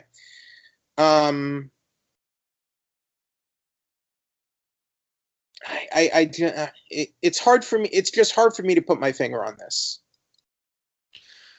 Let me just say I'm not against the deal at face value. I just need to see how it's going to pan out and what's going to come of this. Yeah, let me see where it is a year from now. Yeah, I kind of agree with that. There's a bit of, again, we have to see this in practice because I got to be honest, when I first tried ESPN Plus, I had a lot of problems with it. Yeah, they fixed some of the user interface kind of stuff recently, so it's better now than it was on launch. Have they fixed the commercial aspect? No, look, ESPN sells advertisement time on their for their streaming service. To me, that's not good. Because you're paying for it. It's a premium. To me, it's a premium subscription service, and having ads on that type of you're paying not to see ads. Like, if you're a fan of anime and you pay for and you buy into the premium Crunchyroll service, that's how you watch it without ads. So it makes no sense to me to buy into ESPN and still get ads. Like, that's a big red flag for me. Big red flag. Look, it's not my favorite thing about the service. I'm kind of with you. I'm not a big fan of it, but considering that and look, I'm not a businessman. The UFC is not my business. I concede that. And you know what? Ari Emanuel and Dana White have probably done good things in terms of the business ownership and whoever has invested money in the UFC to make good deals and such. But if I were to really want to, pat myself on the back and make myself look really good, I would do something huge like, say, raise the league minimum for the fighter payouts to something really impressive. Well, that'd be nice, but because it's one thing for Dana White to say this is great for the fighters, because it just sounds like him saying a line. He said that about the Reebok deal, and that didn't exactly turn out to be the most accurate statement. Yeah, so I'm not saying raise it to 100, but maybe. Don't you think they could raise the league minimum to say 50-50? They probably could. 50K, something like that. say like every fighter signing a UFC contract, you will start out at 50 and 50. I mean, again, they probably could. They're not going to, but they could. Don't you think they could afford that though? I don't have access to anything approaching the amount of financial information on the UFC that I would need to make that general analysis. Because I mean, they've got 500 plus fighters on the roster already. But to me, I think they've got plenty of guys they can probably cut too. I mean, based on merit, yes. Based on the number of fights they have to put on a year. No offense, but Ross Pearson, come on. I mean, again, like if we're talking about just based on like fighter merit, I agree with you. Yeah. If we're talking about how many fights the UFC has to put on, right? I don't know. I mean, they need bodies. And that's kind of just the reality of their situation. They're running about 40 some odd of like 42, I think, 43 events a year. Okay. They have. So if you're going to scale back, you're going to be scaling back pretty drastically. We're practically getting a card every week at this point. Pretty much. Yeah? Yeah, there's 52 weeks a year. We're at 40 some odd events pretty consistently. It's pretty close to every week. You have 12 on average, so let's call it 12 fights per card. So you guys want to do the math? That's how many fights. All I'm saying, I'm not telling Dana White how he should do it. I'm just saying, if you're gonna say it, to me, it's better to show how this is good for the fighters rather than saying it. Because all I'm saying is, it's easy for him to say this is great for the fighters and this benefits the fighters without really giving good.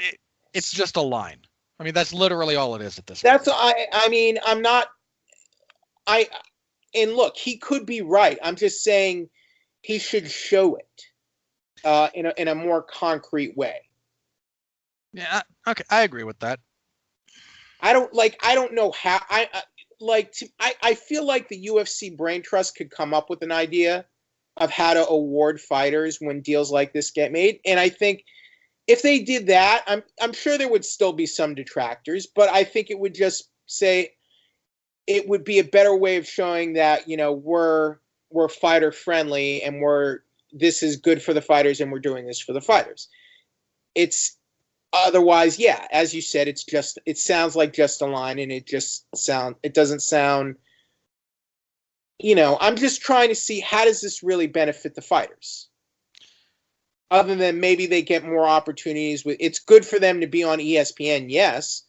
Maybe they'll get more opportunities in the long run through ESPN, but in the short term, how is it really great for them?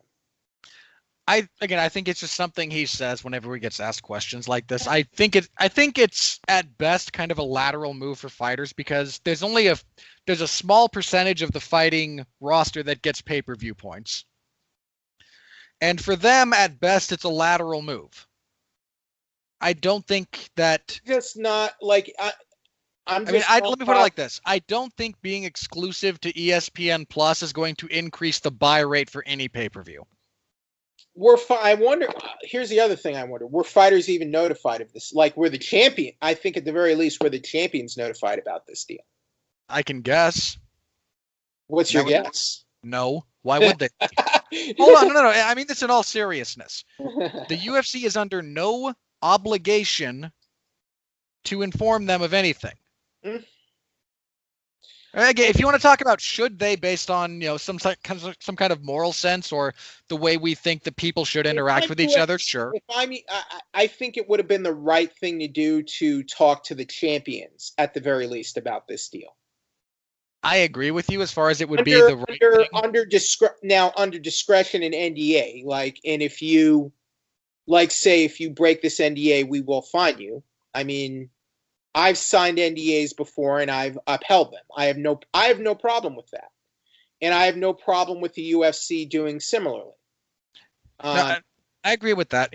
The reason I think they didn't is because I think there is a moral obligation to notify champions about a deal like this and explaining to them how it's going to work. I think there is an obligation, but that's that is purely my opinion.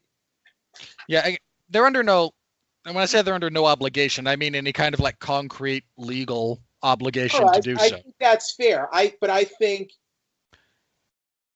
to make at least, to me, it's a cover your bases. That's a cover your bases kind of move. Well, I mean, ideally, there's some kind of collective bargaining or association for the athletes involved that is at the table for meetings like this, but fighters don't have that, and at this point, that's on them. I mean, again, I'm not getting on my high horse about it. But that is on the fighters. To me, it's on the fighters as well. Again, I'm not getting on my high horse about this. I'm kind of done with that. I'm just here's my this is the only thing I'm going to say on this, fighters. Mm-hmm. Look how much money the UFC is making. Look how much money you're making. Look how much every other athlete in every similar situation makes. And the disparity at this point is on you and how you guys are and how they're choosing to proceed going forward. Right. But I mean, again, like we mentioned again, the general UFC. It's the same thing with pro wrestling. Even though that's pro wrestling. No, that's true because professional wrestlers WWE wrestlers are not employees; they're independent contractors. But I mean, so are UFC fighters, right? Yeah, I believe so. Okay, I'm not entirely sure on that, but I believe so. I just think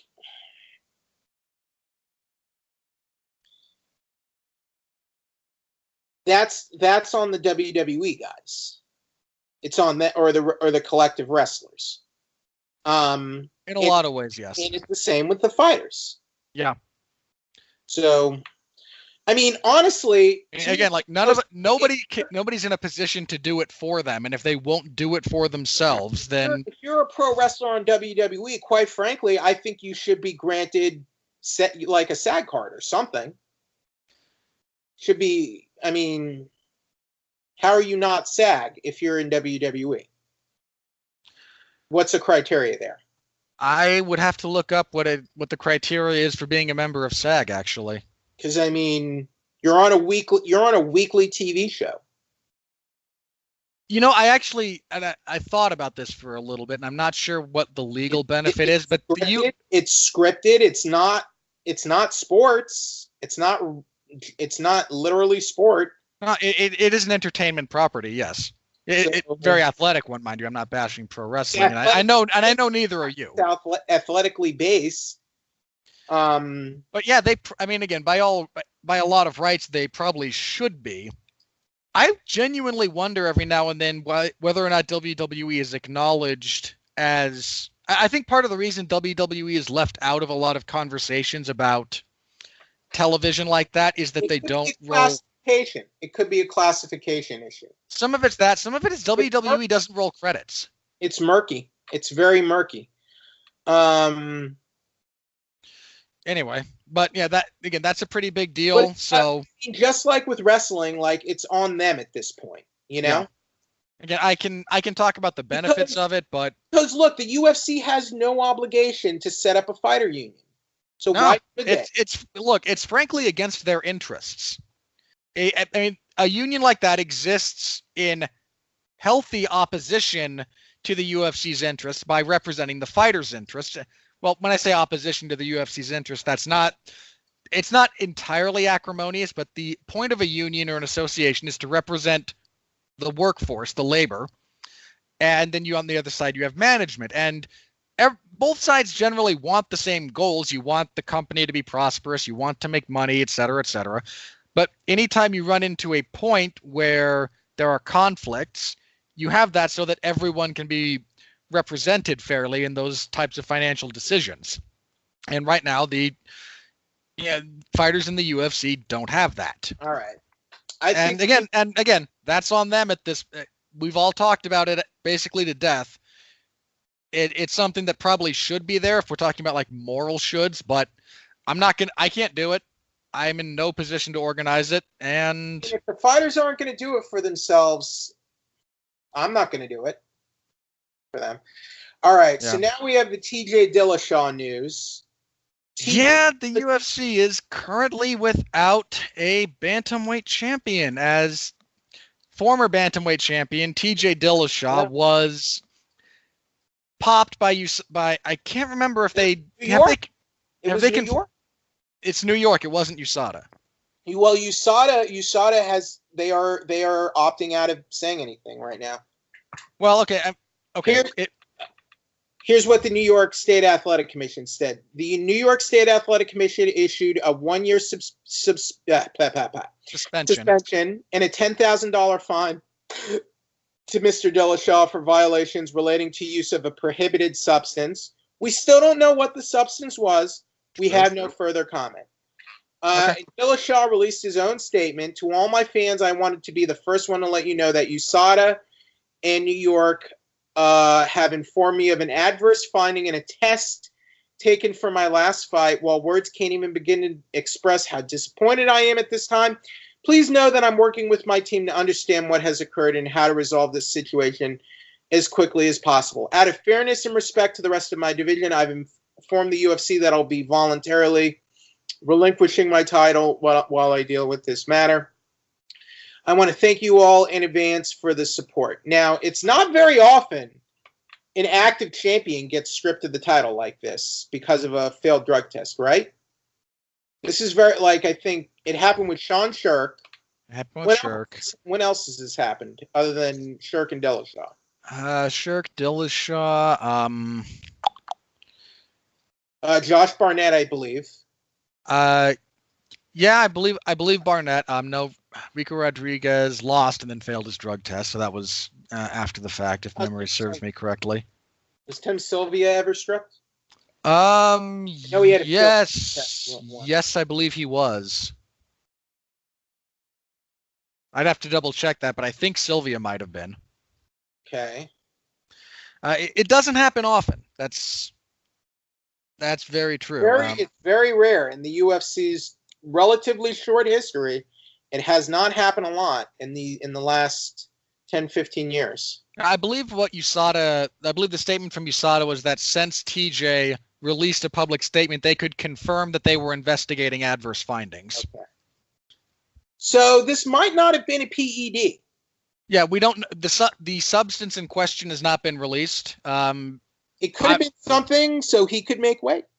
It could have been a diuretic. It could have been. There's a lot of things it could have been. I mean, it could have been a steroid to help him cut the weight. Now,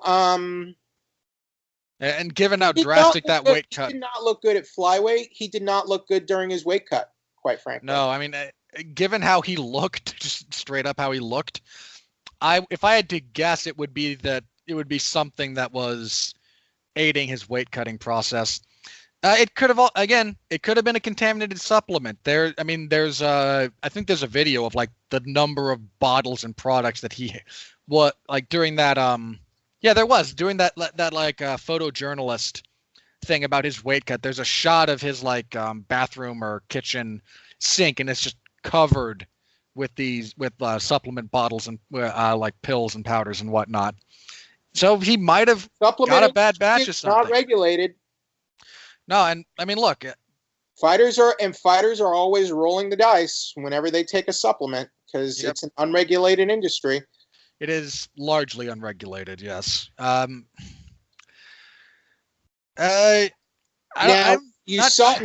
Nowitzki did say they are putting out a list of their own approved supplements that if fighters were to take these supplements and they were to and let's say they were to fail a test and they were to find something adverse and it was based in that supplement, they would get it. They would, in Nowitzki's own words, get a get out of jail free card.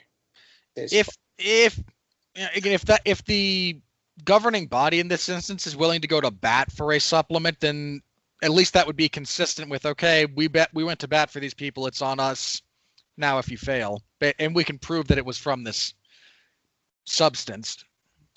To me, there's a good argument. Do supplements even really help you? Oh, they do. Okay. Even if it's purely efficiency, they do. Okay. I mean, is there a good argument that supplements are merely placebos? Not really. Again, they do stuff. Like there's a chemical procedure in place that does work. And again, like I'm not a chemist. I'm not a scientist. I admit. I mean, by way of example, just for a lot of the reasons that like protein powders used, it's not necessarily that there's. Yeah, I mean, some protein powders wind up having anabolic profiles. Some of that's intentional. Some of it's just accidental. Some of it's whatever. But it's easier to put the powder in some water, stir it up, and chug it than it is to sit down and eat. And you can get the same amount of protein. Well, I think, though, fighters can't just take things and not know what they're putting in their bodies when that's their livelihood. They can't plead ignorance all the time. And again, we don't know what's up with this particular situation, whether or not TJ's going to go that way with it or not. Dana White did talk about this. He said the likely fight would be Henry Cejudo versus Marlon Moraes. That is the most, and again, that's the most likely fight. As soon as they announced that's what had happened. I don't even love that, but to me, as long as one of them is Marlon Moraes, I don't really care. Yeah, Moraes was the clear-cut number one contender. I mean, that whole division had been log-jammed by the immediate rematch between Cody and TJ that was unnecessary, and then TJ's fantastic misadventure down at flyweight. Again, it log-jammed a very good division in bantamweight, and hopefully we can move beyond that. The log-jam was going to continue because Dillashaw, like a petulant child, was campaigning for a rematch against Cejudo at flyweight. I don't think they would have done that at flyweight. I think the UFC would have said, if you want to do it again, do it at bantamweight, and then we get to get rid of flyweight.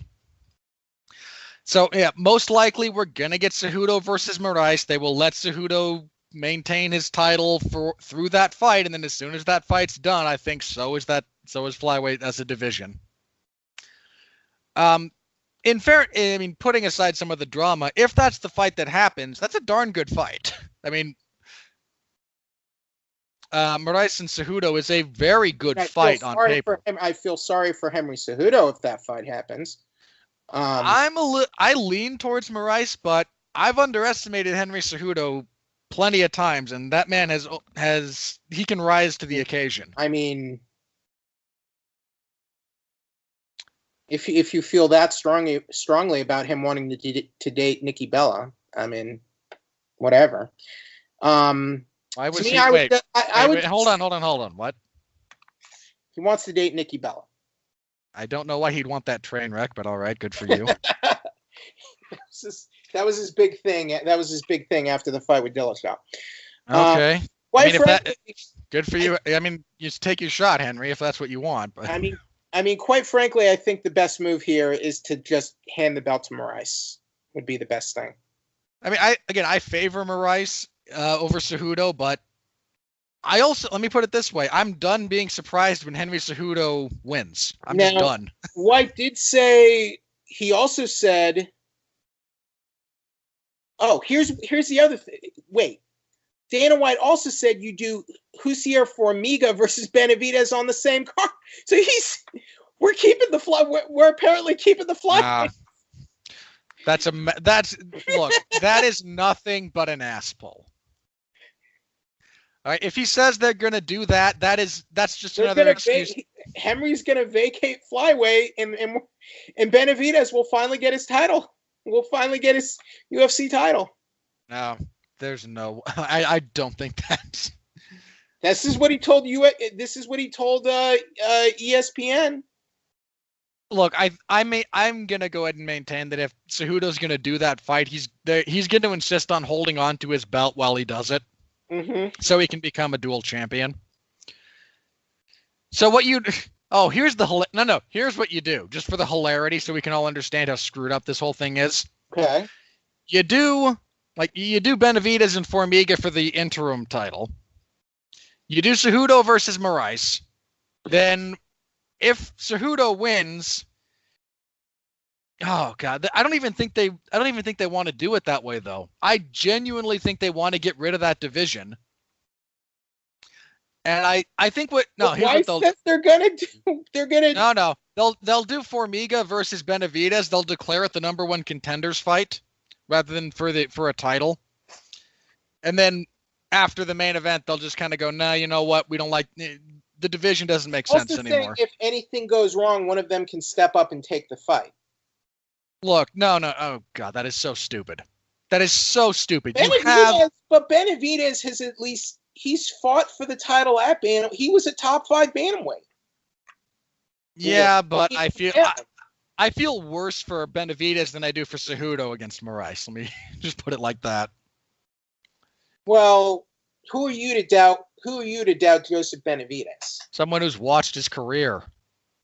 Like the man had great fights, and he was a top 5 guy in a couple of different weight classes for a long time. Yeah. So I mean, respect that career. Yeah, I respect his career. He's great career. I don't think he has much of a chance against Marlon Moraes. All right. Frankly, I don't think so. I think Benavidez. Quite frankly, I think he has a better chance against Moraes than Cejudo does. No, I do not believe that to be accurate. Honestly, I don't even think Cejudo deserves his shot, Robert. Normally, I'd agree, but the mitigating circumstance here is Moraes has beaten like 3 of the other top 5 guys. Like he's already beaten them decisively. Okay. I mean, the next most deserving contender that's available would be a rematch between him and Sterling. And he beats Sterling. And who else is there? Yeah, fair enough. I mean, again, if there were another top bantamweight ready to go right now, then I would agree. Like, sure, do Moraes and whoever. All right. Well, but there's not. To me, you want to book. Honestly, this could be a good thing for the division because if they were actually going to book Cejudo versus Dillashaw in a rematch, that would have been ridiculous. Oh, they were going to do it. They were just going to do it at bantamweight. But even just booking that rematch at all was dumb. Okay? The first fight was dumb. All right, and the rematch would have been just as dumb, if not dumber. Yeah, I agree. So now, I mean, look, Moraes was the guy who should have been getting the title shot. Yeah. All things going well, this is he'll at least get his title shot and the title now. So in theory, if he wins, he'll get the title. He's at least getting the shot that he's earned. Ideally, he's getting the shot that he earned, I think, a long time ago. About a year ago, he was, I think, deserving of a title shot. I agree with you there. Okay, so if I'm Moraes, I'm not fighting again unless it's for the UFC title. It's that simple. Yeah, I want Moraes in the title as half of that equation. If they do Moraes and Cejudo, I favor Moraes. Now, I didn't get to talk about it last week. I think we had known about Max Holloway versus Dustin Poirier. Yeah, let's go ahead and move on to just kind of some. Yeah, they'd announced that a while ago. You might have been out of that kind of came out when you were again at one of the times that we couldn't quite fix the scheduling, but we've had a lot of fight announcements recently. So if you want to talk for a little bit about Holloway and Poirier, go ahead. I mean, well, after that, we had that whole business with Tony Ferguson. Thankfully, he does seem to be getting the help that is required. His wife, I don't know what's going on with him or what happened. I hope it's not head trauma related. So based on what's been said, again, I'm not going to say head trauma is not a factor, but it's, again, based on reports, this seems as likely to be some kind of just other mental health issue as opposed to full on like CTE symptoms. His wife said, like when some of the reports were coming out, his wife made a very public statement that Tony had never been violent with her or anyone else, as far as that goes. So this time. No. This was not. Again, he was not abusing. He was not abusing anyone. She was concerned for his safety, but he was not. because the rumors that this was a domestic violence related issue were it was a domestic disturbance. Okay.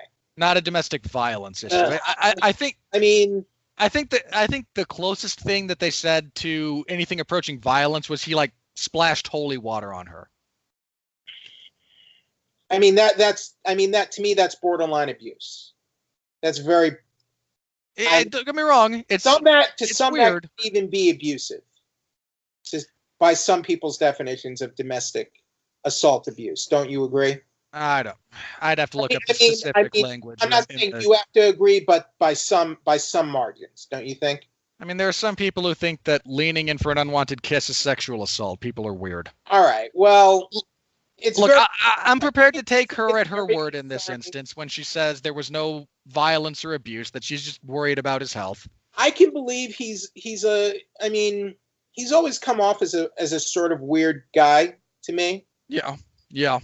But a lot of fighters are kind of weird. They're kind of just, that's why they're fighters, right? They're kind of wired differently than you and me. Yeah, it's just a little bit. But he seems to be getting the help that he needs. The UFC's helping him get it, and at the moment, everything seems to be trending in the right direction as far as that goes. So, some good news to come out of that. So, hopefully, you know how I feel about Tony Ferguson, right? Yeah, you and I both big fans of Tony's. So whatever it is, I hope he will be, more than anything, I hope he's going to be okay, and he and his marriage and his family will be okay. That's what I hope. Secondarily, I hope he will be able to fight again. Yeah. And this won't destroy his career, because he is one of my favorite fighters. But if he has to stop fighting to live a happy, healthy life, then I wish him Godspeed. Your family comes first. I do hope he gets well enough to fight again, because I love watching his fights. I don't know what this is, and I hope it's something mental health related and I hope it's not because of head trauma, or kind of quicking because of head trauma, but I'm not a mental health expert, and I'm not a doctor, but it's very concerning nonetheless. So I hope he will be okay.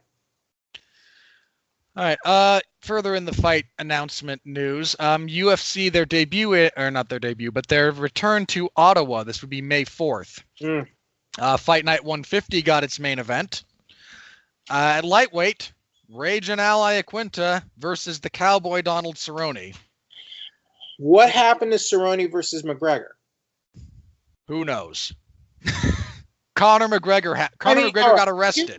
Here's another big problem. Do we really need this nonsense of only title fights main eventing pay-per-views? Like, come on.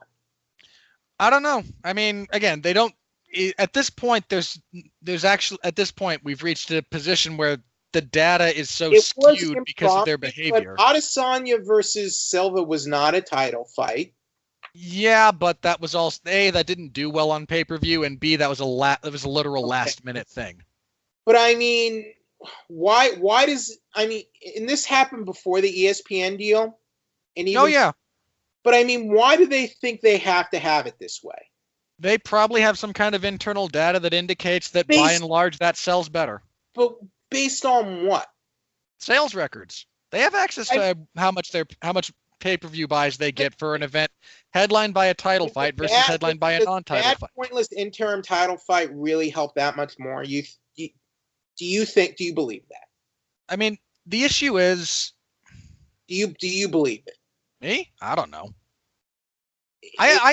Look, I am woefully out of touch with what generates interest amongst casual MMA fans. All right. Well, here was the argument I presented on Facebook. If it means that much, just create your extra little vanity title for McGregor. Would it really be that stupid if they did that? No, again, we had this discussion a few weeks ago, and I thought my opinion stands. If you're going to do that, if you're going to have Conor McGregor on a card, there's only a handful of fights that you could believably put in the main event above him, none of which are available right now. Everyone's going to be there to watch Cowboy and Conor. Put them in the main event. They put both the Diaz fights in the main event in 2016. Yeah. in non-title fights. Mm-hmm. And that, I mean, granted, those were almost, one was 3 years ago and one was almost 3 years ago, but they still did it relatively recently. Yeah, but that was, again, there was none between those fights and then the Silva Adesanya one. And I think prior to those, you had to go back to like Anderson Silva and Nick Diaz. But what about, okay. Like it just, when was Silva versus Diaz? I don't know. UFC, do you want the number or the year? Okay, so January 2, 2015. So about a little over a year late. So it was not that long. It was not that long, Robert. We've had 3 instances of this over the last 5 years, 4 years. Okay. Considering you're running, okay, so over a 4-year period, there's 40 some odd pay-per-views, and you're talking about less than 1% of all pay-per-views over the last 4.5 years, give or take. Less than 10%, excuse me. My math was off. Okay. I moved the decimal place wrong. You're talking about a very small fraction of all pay-per-views. And I think here's the other thing about that. At least when Conor and Nate had their couple of fights, Conor was a champion. So? I'm just saying that they were not title fights. They were non-title fights, I know. And I'd rather just throw Conor and Cowboy in your main event because they're the main event. They're the fight that's drawing the most interest. They're the fight that everyone's there to see. Put them in the main event. That's my take on it. Was Mendes versus McGregor for an interim title? Yes. Okay. That was for the interim featherweight title after Aldo had to pull out with his rib injury. All right. So if it's that important, make it for. Look, they created a featherweight division when there's basically no real featherweights other than Cyborg, right? Yep. And there are very few fights in that division, and very few fighters in the UFC at that division at all. You would agree, right? Oh yeah. In another 8 months, it probably won't exist in the UFC. At least, if you were to add a 160 or 165 pound division, let's say a 165 pound division, Robert. Sure. Welterweight at least has bodies where I do not think it would murder the division if they were to add a weight class in between lightweight and welterweight. Wouldn't you agree? That is, if you're going to add a weight class, that's the one to add because lightweight and welterweight can both populate it, and both divisions are robust enough to be okay with a bunch of guys leaving. And then you get Cerrone's title fight. You possibly give McGregor a third belt. To me, he might win that fight, quite frankly. Exactly. So to me, I'd actually, you know what? I would favor him over Cowboy. What are the so tell me in this now granted this is a hypothetical scenario I present. What are the cons in that hypothetical scenario? Tell me. For the UFC. You're acquiescing to Conor McGregor. So what?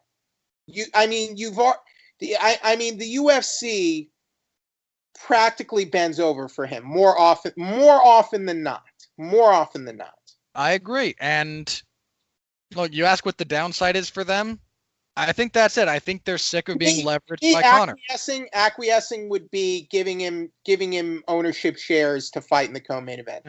They were never going to give him ownership. That's what I mean. That would be fully acquiescing to him. They are in a position now to exert leverage on Conor for the first time in years, and they're going to try and do it. He took part in one of the worst events I've ever seen around the sport in assaulting fighters in the bus off hours. Yeah, and went on to have the highest selling pay-per-view in UFC history. Right. So to me, like the argument of acquiescing to him is it's. Look, if you want to argue it's a non-starter. It's a flimsy, illegitimate, invalid argument. No, it's an argument based solely and exclusively on power dynamics. It's just about hold on. My problem is on Power Dynamics, they have ceded way too much to McGregor already. If your argument is that ship has sailed, then I mean, I'm not sure. To me, there's no reason not to do that. If that because because that was a good matchup the fans were into, and now we have McGregor versus Iaquinta. Which do you even care about? Cowboy versus Iaquinta. Cerrone. I'm down for that fight. Sure, I'm down for it, but I mean, now we're in a situation where now like McGregor's challenging everyone to a fight every week. He's promising everyone rematches, and he never fights. And it's insane, and it's making me angry. Look, if you want to be angry at Conor, be angry at Conor. I don't know what else to tell you. I am angry at Conor. I mean, look, here's the other thing that happened as far as why that fight might have fallen apart. Conor got arrested last week. That arrest, though, is like, to me, that is like a drop in the bucket compared to his other major transgressions. I don't disagree with that, but again, he's not gonna serve any time for that. He's not. He's gonna pay a nominal fine. He'll plead down to a misdemeanor. He'll pay a nominal fine. I can't even based on what I've read about that situation, I don't even know if I can blame him for what happened. I can blame him for destroying someone else's property. I can blame him for being for not. Look, if he just yelled at the guy or whatnot, then sure, whatever. But you took someone else's property and you destroyed it, and no, I'm not cool with that. Even if the guy was being a jerk? Yes. Okay. Congratulations. You don't get to destroy someone's property or physically hurt them. And I know he didn't hurt anyone, but I get to say whatever I want. You don't get to break my phone or slash my tires. That's how this works. Okay. I'm not even as angry at him about that over some of the other moronic stuff he's done. No, to me that doesn't affect this situation at all. Well, it might. To me, as far as I'm concerned, there's not a single good reason, if you wanted that Cerrone McGregor fight, not to just create a new division. You're also thinking about it like a fan in a lot of respects, and I think the UFC is approaching this from, again, purely a. There are fighters that could probably do well and are probably better served to have a division like that. Sure. As you said yourself, if you were to add a division, that's the one you have. Yeah. Because welterweight and lightweight are two of their most robust divisions, and even if you were to create this title, the chances are most of those fighters, there would still be a good amount of fighters to stay at each weight class. Or a lot of fighters that just move between both of them. Yeah, I think that's probably what would happen. That too. And you get to book another UFC title fight for McGregor, even though he probably doesn't deserve one. But you get him in, and you get a cushion because you have another UFC title, which they're sorely in need of right now. If they have this dumb rule that every main event needs a UFC title fight, right? So that means if that's the case, Robert, that means we need more UFC titles. If there's not enough titles and there's not enough champions. Yeah, and I think, frankly, I'm not sure why the UFC has resisted that division generally. I mean, I don't know why Dana White shoots it down when Ben Askren brings it up, for example. I understand why they understand, because it's Ben Askren. I mean, again, they've been resistant to that division in particular, and again, frankly, I'm not sure why. They've been resistant to Ben Askren for. Well, I mean, Askren's not the only guy who's brought that up. A lot of people have. Right. So, I mean.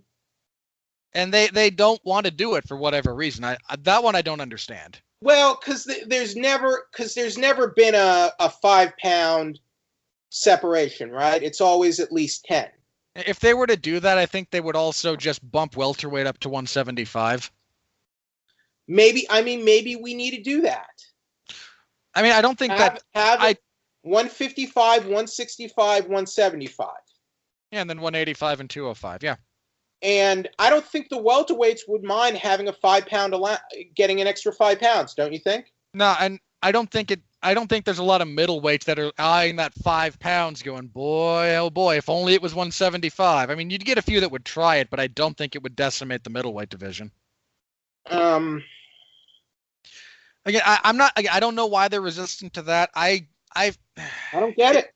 As far as the whole thing with Conor, I think they're just trying to screw Conor. Well, to me, it's the same thing. Why are you resistant to non-title main events? If it's a big enough fight, because arguably a McGregor fight is bigger than any title fight. It is. If we're talking about the pure metrics of it, I think it is. Now maybe they don't want McGregor to feel that way. But no, they don't. Look, again, I think they're just trying to exert influence over Conor at this point because they think they can and can get away with it. But you can't have that mindset when you've enabled him this much, and they have enabled him way too much.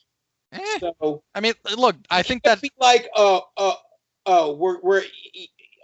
it's ridiculous if you're going to enable him that much to hold down on that. I'm sorry. Who said the UFC wasn't ridiculous? I mean, you're killing me here, Robert. You're trying to apply a shocking degree of logic to this. You're literally killing me here. Cancer's literally killing you. Don't worry about me. Anyway, we have Iaquinta and Cowboy. Thank you for that, by the way. We have Iaquinta and Cowboy. Solid main event. Why would you say that? That hurts my feelings. 80% of men over 80 have cancer. I'm just going to assume you live to 80, and at that point, that's what's going to do you in. I'm sorry. Have you ever had cancer? I don't mean to be insensitive. No. I've had relatives that have. So yeah, it sucks. So have I. It's again also like the primary cause of death in society. Plus, again, I'm assuming you live to 80, so I'm giving you a long lifespan. Why do you have to do that? It was a joke, okay? When I said literally, you were literally killing me. You said literally, so I went to what I thought is most likely to literally kill you. I was being facetious. I know.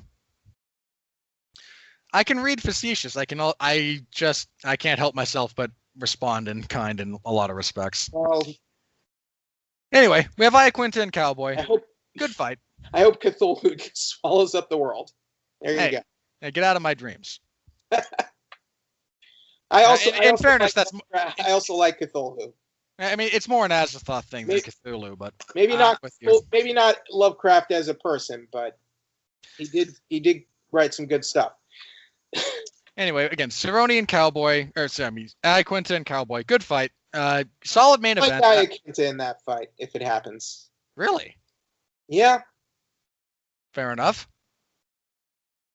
Not that I think Iaquinta is world class or anything, but Cerrone isn't either. And I like Cerrone. Yeah. Cerrone, look, I love Donald Cerrone, but you should also know, being the good fight analyst that you are, that Cerrone is beatable, and he always has been, and he's been beatable his entire major MMA career. Yeah, and I'm trying to think about how Iaquinta's game matches up with his now, because I wasn't going to go in depth into that. I think it matches up very well. I mean, Iaquinta's a limited fighter, but that doesn't mean bad. That just means limited. It also means that if you can't deal with what he brings to the table, you're in trouble. And what he brings to the table is largely just a hard, straight right. I think we both predicted Kevin Lee to beat him, and he beat Kevin Lee. Yeah. I don't know. He's so low in his stance and so heavy on that lead leg, though, that Cerrone could tear it apart while he moves around the outside with leg kicks. Possible. Let me put it like this: if Cerrone doesn't have a mental lapse, I like him in that fight. That's the thing. That's the mental. He can not always, but he tends to be a slow starter, and he has those mental lapses. Yeah, if his head is in that fight, I like him in that fight, but that's a non-trivial if when it comes to Cowboy at this point. Yeah, that's my point. So, let's see. We also got. Granted, Cerrone will always be one of my favorite fighters, but it's just something you always gotta worry about. You have to bring. I mean, at this point, you have to bring it up. Leon Edwards beat him too. Leon Edwards is also pretty good. Yeah. Okay, UFC 237 did finalize that Namajunas versus Andrade for the strawweight title is going to be the main event for that card. So good fight. Solid co-main event. Good on Rose going to Brazil for that fight too. Yeah. I mean, not that I'm like Ariel Helwani with she shouldn't take that fight and that's horrible. I mean, look, you're the champion.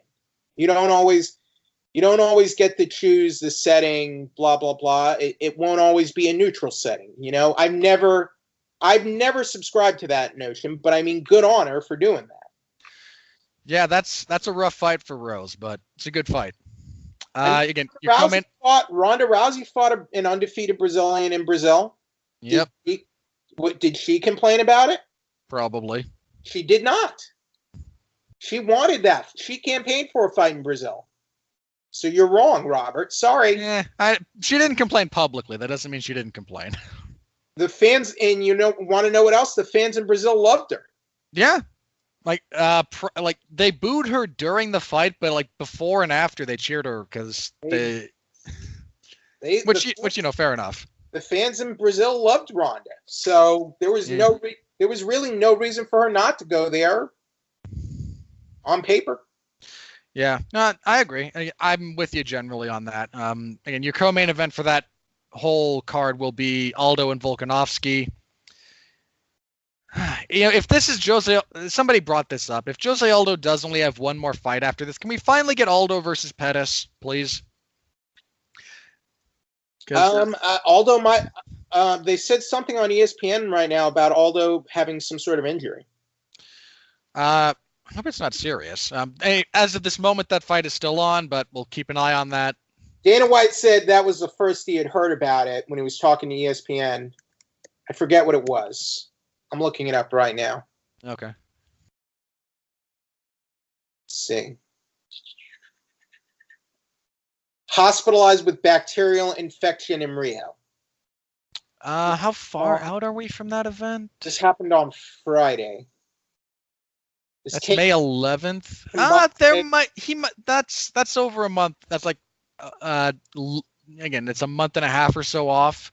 If it doesn't take a turn for the worse. Cast out and Aldo's ability to meet Volkanovski on May 11th, since there would need to be a vast improvement in his condition over the next week in order for him to be cleared by doctors. Well, I hope. Let me put it this way. I like that.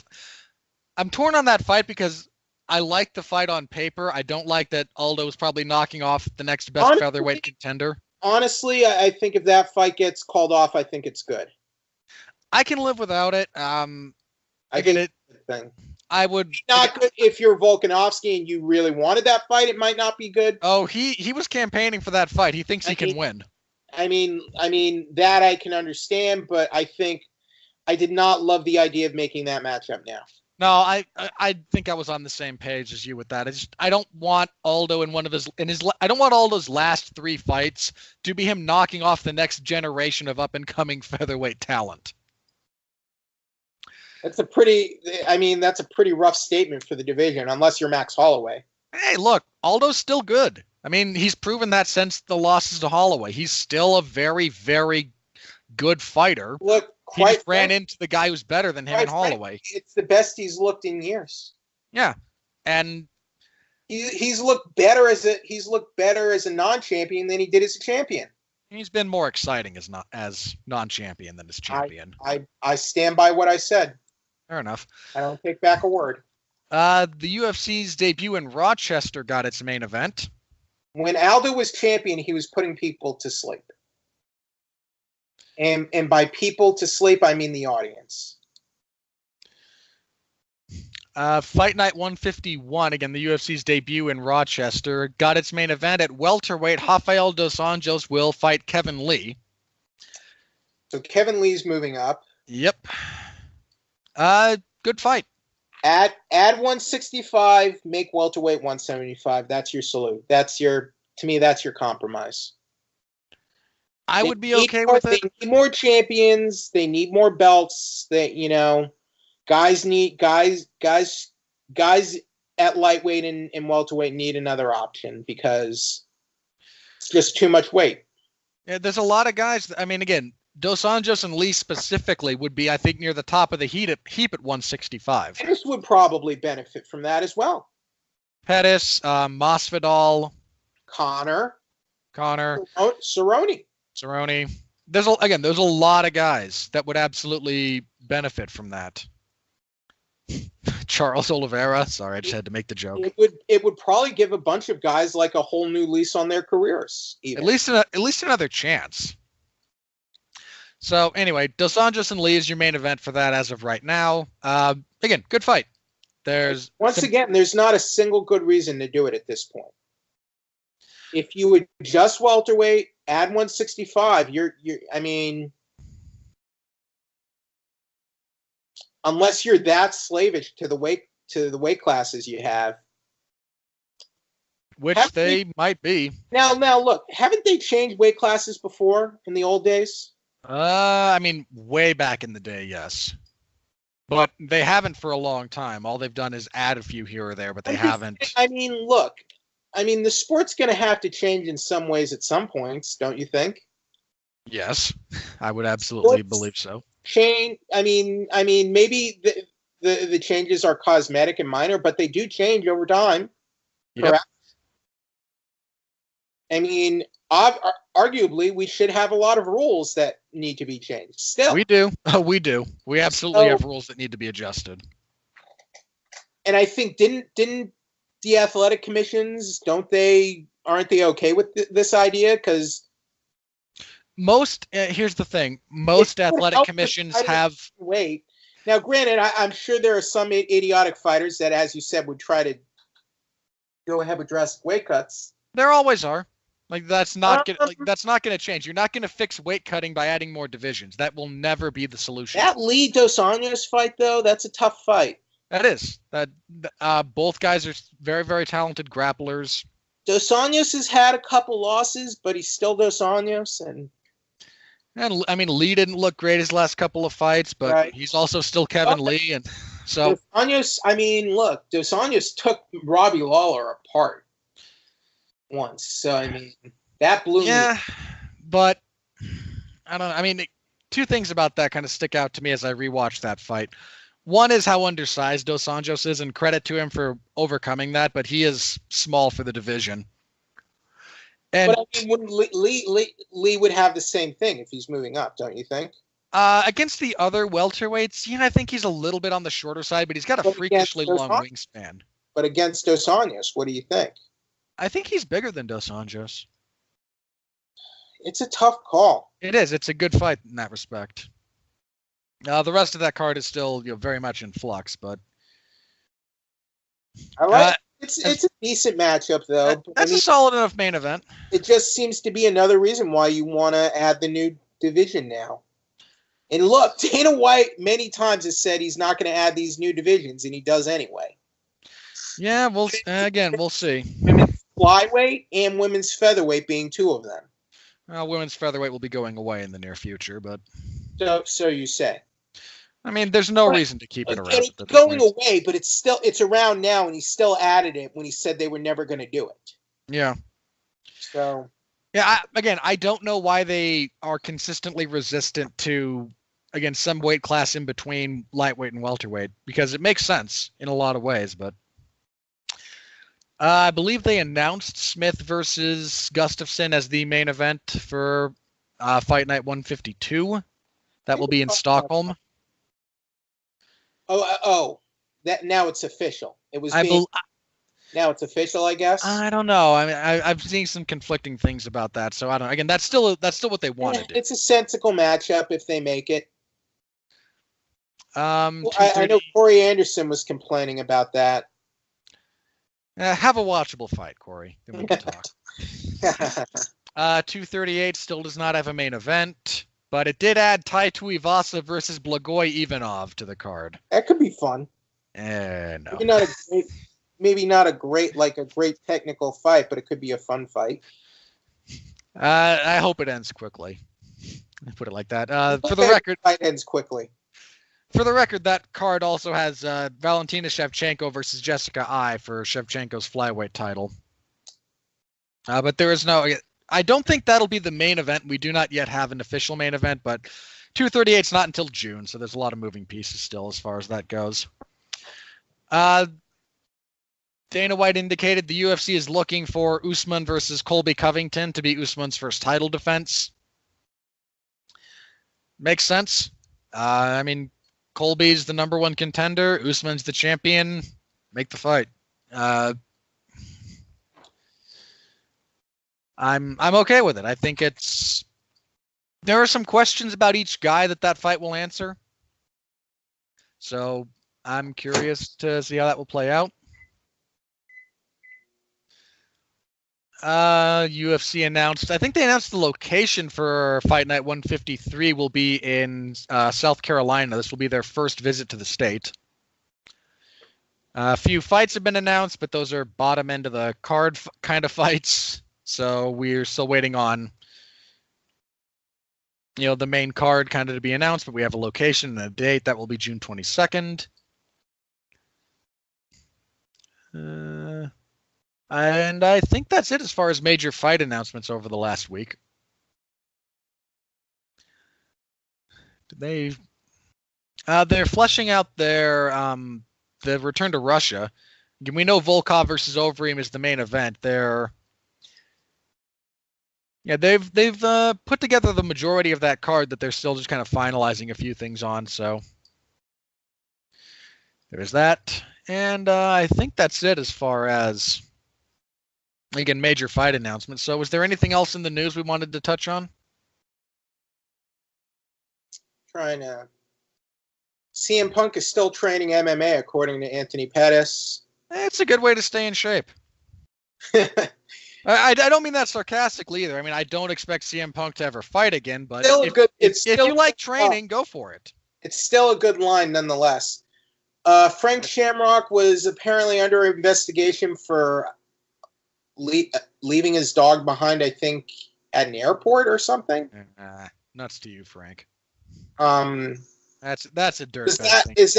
Is that possibly unintentional, or you think he did that on purpose? I think he came out and said it, like he doesn't like it, but it couldn't be avoided, like something to that effect. I mean, look, man, I'm not cool with that.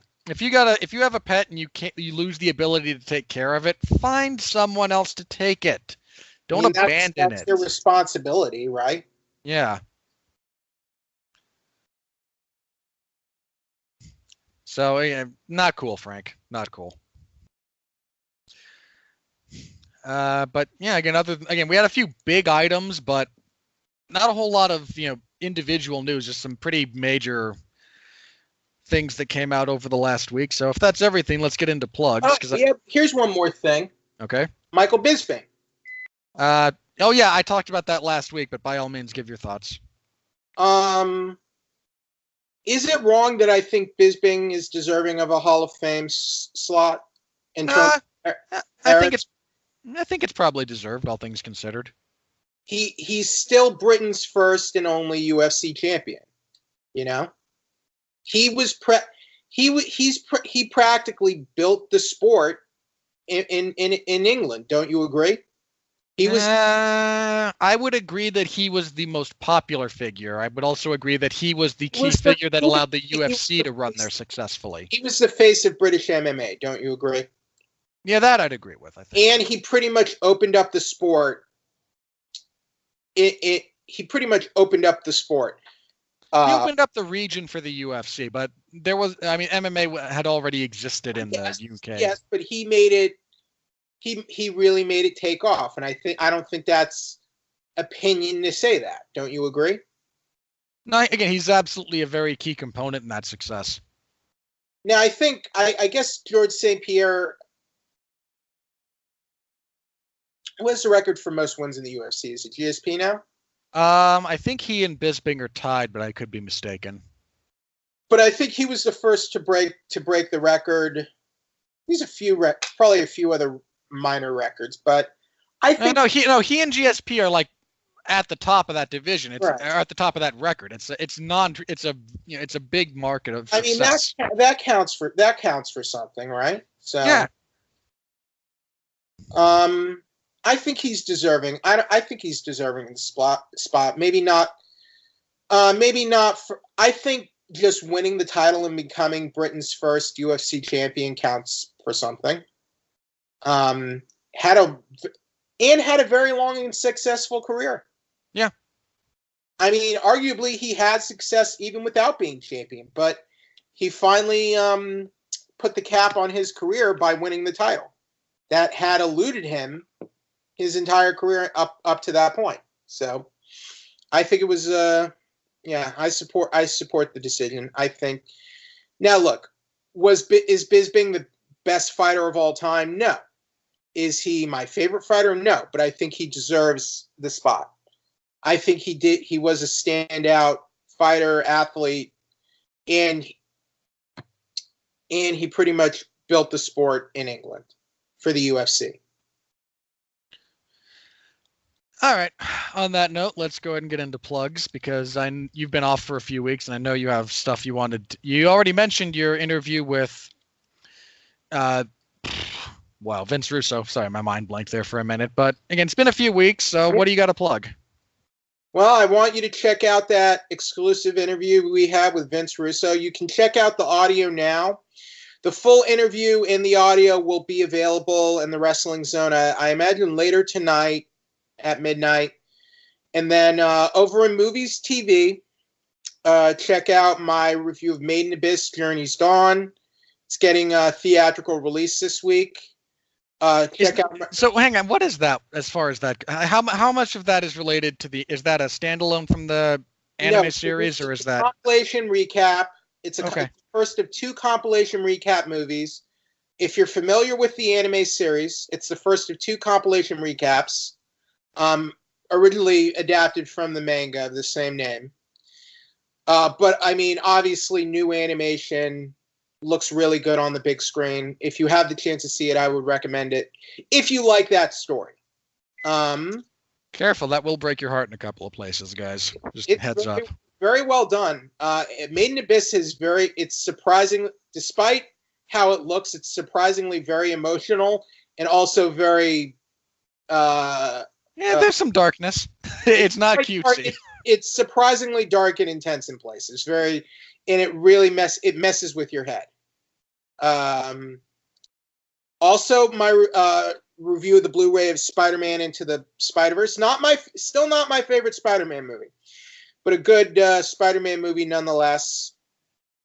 Check out my review of that. Captain Marvel. This week I will be reviewing Dumbo. I can confirm that. I can confirm that we will also have an official review of Avengers Endgame. Disney already sent me the invite for that, so I can say that. And it will be spoiler free. My review of Krypton. I'm not a big fan of Krypton, Robert, but I mean, I guess I can see why. I mean, it's sort of doing okay. Have you ever seen Krypton? Nope. All right. It's a prequel Superman series, so maybe if you like Gotham, you'll like that. Check out my review. Oh, no. I can't stand Gotham. All right. Well, I have a Blu-ray review of that as well, so maybe check that out. I'll also be going to WonderCon this week, so look out for some stuff from that, hopefully. So those are the major things to look forward to. And check out that big Vince Russo interview. The full interview, once it gets released within the next couple days. So it was quite the occasion. And bro, I can confirm, since people are asking, bro was said many times, not by me. All right. As for me, you can find me again Saturday. I will have coverage of UFC on ESPN2, so stop by and say hello in the MMA zone of 411 Mania. This Tuesday on Damn You Hollywood, Mark Radlitz returns from vacation, and he's going to put me through hell. He and I will be reviewing the Dirt, the Motley Crue dramedy musical biopic thingy on Netflix. Is the Dirt any good? I haven't seen it yet. I'm gonna watch it either tonight or tomorrow. Getting a lot of buzz on social media for some reason. I know a lot of Mark liked it based on some of the things he and I have talked about briefly. I know at least 3 other people who had very, very positive things to say about it. So I don't know. I don't know what to expect. I will see it and formulate my opinion after I have seen the entire thing. So speaking of Netflix, there's this like low budget Bumblebee knockoff on there called AXL or Axel, which oddly enough has Thomas Jane in it. So yeah, that was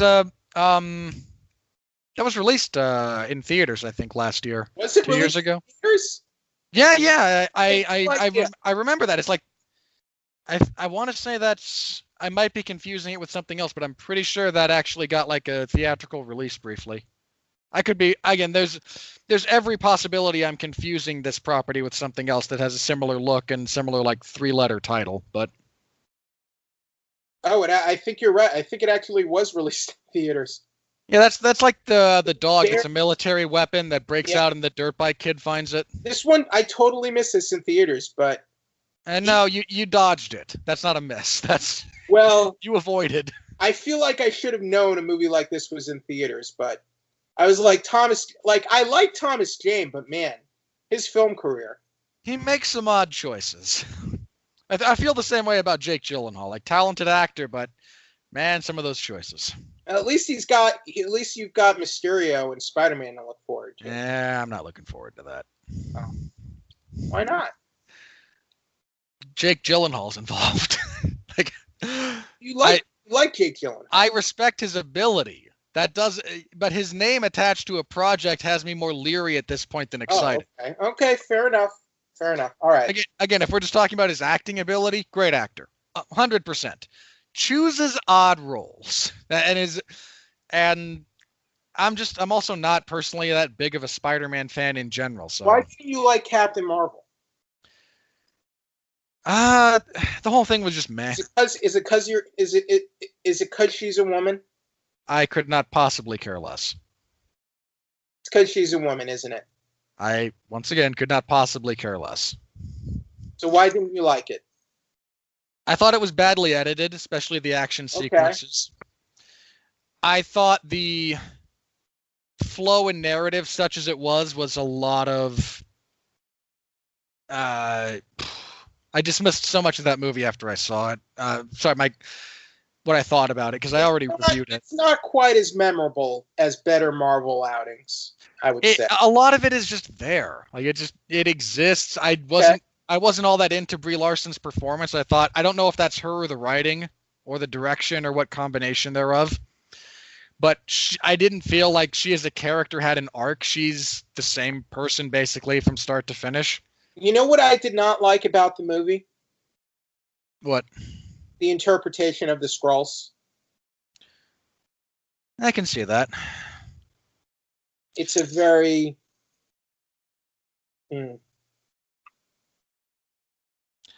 It's not necessarily the way but it's a very... let's just say I was very underwhelmed by how they interpreted the Skrulls, and the Kree for that matter. Just for example, Ronan the Accuser is in the movie. Ronan the Accuser, to me, he's your villain. That's your villain. Yeah, but then she would have had to kill him, and then he couldn't be in Guardians. No, she doesn't. She doesn't have to kill him at all. Because these characters interact dozens of times in the comics, and there's no killing involved. She could have just said, "There doesn't have to be killing." No, I agree. They could have done more with him. I wasn't terribly interested in Jude Law's performance. Jude Law was fine, but I mean, he didn't have a lot to do. Again, some of that's on him, some of that's on the writing. There was a lot about the movie that it kind of existed. It was very paint by numbers more than as much as anything else. I wasn't all that interested in the whole thing. You're not on board with the idea of Captain Marvel being the new lead of the MCU. I'm prepared to wait and see how Endgame plays out as far as that goes. It's entirely possible that the writing of the character in that property winds up changing my perspective. Mm-hmm. If this were my introduction to the character and they were gonna then position her as the new leader, it's a lot of meh. Goose the cat. Or maybe what about him? What about Goose? What about Goose? You dislike Goose. I have nothing against the Flurkin. Are you sure? It's a moderately amusing gag on occasion. What about the major gag involving the Flurkin? Which one? The really big one involving another character. Yeah, I didn't laugh at anything in that whole movie, but I kind of chuckled at that. Okay. Interesting. I mean, I can appreciate a good subversion of expectations, and the way that played out, like, okay, I can live with that.